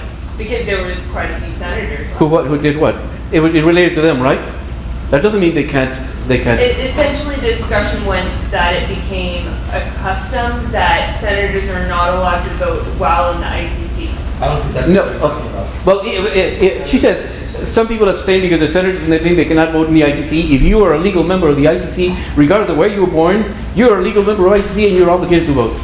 Doesn't make a difference anything else about your lifestyle. And Nothing. I think figure what she's saying is some of those ICC members, they weren't just senators, but the other ones was what he's saying is they should have a legal obligation to do what you guys just said. And that's my point. Okay. That's my point. If you're a legal member of that group, then you should do your homework. Every now and then you may not be able to. And an issue will come up that it's just over your head. Fine, go ahead. Abstain. But abstain because you're neutral. Don't sit there and argue and then at the end say, well, I'm not voting, I'm abstaining. You already had a part in it. Abstain means I will take no part. Includes debate. And making faces that people you don't agree with when they're debating. All that stuff. Here, ICC at the bottom. Gamers move to table the Great Valley Museum Gala. What was that table? For a few minutes? Or till the next meeting? Or kill? What was that? No? You don't care. Neither did they. That's why they left. Okay. Proviso to fix the document spelling errors. There was a motion for that. Really? To fix the spelling errors. A motion for that. Really? What if the motion was defeated? You're going to keep the spelling errors? Oh, come on. No, you're not. That's one of the routine things that you say, well, if there's no objection, we're going to do this. The only reason you're asking for an objection is to see if there's anything better to offer. But if they're not, fix it. No. You amend the bylaws, the numbering system is all messed up. You don't need a motion to fix the numbers. You cannot say no to fixing those numbers. So you just say, if there's no objection, we shall instruct the secretary to renumber the bylaws. Period. That's one of those routine things that you better not vote against it, even though you have a right. But people are watching. So you need to be careful what you do. Okay. I told you about that, I told you about that, I told you about that. Oh, the ballot. That was the last thing. Ballot. Secret ballot. Brown says you cannot have secret ballots. And that's not what it means. What it means is we have to account for every vote. So let's say we have a secret ballot. You all write down the ballot secretly, and you put your name next to it, and you turn it in. Secretary then takes up the first one and says, what's your name? Paige voted against. What's your name? Lori voted for. What's your name? Christine voted against. Notice, I am exposing everyone. But during the time of the voting, you had some amount of privacy. Not secrecy, privacy. So there are no secret votes, but there are private votes. That's what that one meant. Somebody asked about previous question. Previous question means the following. Everyone shut up and let's get to the vote. That's what it means. However, if we're discussing, we're going on and on. The chair should know we are not discussing correctly, put a stop to it. We're wasting time, put a stop to it, put a stop to it. Only because they're doing it wrong, contrary to debate protocol. Otherwise, if someone really wants to stop debate, that person can, when they get recognized, they say, I call the question, or I call the previous question. She needs a second. We have to take a vote. We have to account for it in the minutes. We need a 2/3 vote in favor of what she says. One person alone cannot shut everybody up. Just because she says previous question, that doesn't shut anybody up. But she needs a second, which she normally would get before she moves on, because she needs to do something and she knows she's going to need a lot of people. So she says, I'm calling a previous question, second me. So she tells the person. If the person's not paying attention, out goes the elbow, and she says, second. So we have a previous question called with a second. And then we take a vote. No debate on that one. Doesn't make sense to debate whether we should debate, does it? Doesn't make sense.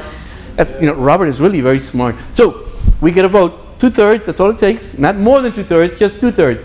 If we get 2/3, we stop debating, we stop amending, we stop any more of the motions, and we go straight to the voting, which is what it's supposed to be. Okay, so Roberts does, or not Roberts, but Brown doesn't have a secret ballot that. Roberts does. Roberts does. Roberts allows secret ballot if it's allowed in your bylaws. And it's allowed, Yeah. and then you put your name and your vote. But that's, no, the name and the vote is only for Brown. Okay, now let's look at Robert. Robert says if your bylaws allow it, yes. If not, you have to make a motion that says I move to decide this on secret ballot. We take a vote on whether to vote by ballot. And if it's approved with majority, we vote by ballot. In Roberts. In Brown, it's completely illegal. You have to write down your name and how you voted, and it has to be exposed. It has to be shared. My last point, really, last point. Closed sessions. There are 17 situations under the Brown Act. Not Robert, because Robert takes a majority, that's all there is to it. Under Brown, it takes 17 situations where you can throw everybody out, the public and the press, and continue with a secret meeting. Only 17 situations. When you create an agenda, you have to say closed session, and you have to give that paragraph number of the 17 in the Brown Act. You read through them, there's 17, they're all there grouped together. You select one that applies. You write that in there, you send everybody out, you have your meeting, and you do whatever you want to, and then you have to come back to the meeting with the public and open the meeting again. And you have to tell them two things: how everybody voted, if there was a vote, and what the decision was. That's all. Not the debate, not the arguments, not all the delicate stuff, sensitive stuff. No. If you qualify under one of those 17 criteria, categories in the Brown Act, Robert only requires majority vote, in the Brown Act, then you cite it in the agenda with the 72 hours. If it's not cited, you can't do it. So you go to 72 hours, you cite it, you meet, you come back, and you tell the public, we have decided, and you say what you decided. And then you announce. She said yes, he said yes, he said yes, no, yes, no, all the way around, and then you continue your meeting. That's a closed session. Any comments? Any comments? Yes, please, sir. Where would you put the closed session? Good question. Where would you put it? It doesn't make any difference on the agenda. Whatever fits your needs. Okay. So it could be right after one of the officer reports, or after committee reports, or new business. Doesn't make any difference to the Brown or Robert. Sir. And because the clubs aren't divided by the Brown Act, they can close their... Anytime, yeah. Because all they need is a majority vote. It has to be voted. Yeah, keep in mind that, just like I said, everything that was covered is a right that a member, according to the bylaws, will have. If you're not listed as a member in your bylaws, you don't have all those rights. That's number one. Number two is those clubs and anybody else at any time, except under the Brown Act, can throw everybody out of their meeting hall. If we get 5 guys who get together to play chess and it's too noisy, they go into another room and somebody wants to go in there and it's their club, they have a right to throw people out because it's their meeting. Only they, that 5-guy, 5-lady club, have a right to be in there because only the members have a right to be there. That's under Robert. That's Robert. You were going to say something? Please. Yeah, just one Yes. time. So it would be, we have decided and then, or... What? You have decided? What? Oh, What did you say? The closed session. Uh-huh. Oh, the process? Yeah. Okay, you have to include it in the agenda that you post 72 hours before you post the meeting. You have to include it there. When you include it, you must say the citation, government code, such and such paragraph, or 17. You select one that applies. If you can't find the one that applies, means you can't have a closed session. You just can't. Okay? Don't push it. And then after you have your meeting, you come back and you have to tell 2 things. Who voted how, and what the decision was. And then you continue. What we voted, what we wanted in the closed session. Exactly. At the closed session, what you voted for and how they voted. Ladies and gentlemen, I certainly thank you so much for your attention. I know this is very demanding to have you sitting here for 3 whole hours smelling donuts and not daring to go out in front of everyone and get another one. But I thank you so much, and if you have any questions, please contact me.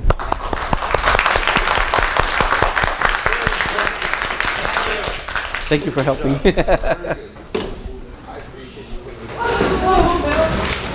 Helps a lot.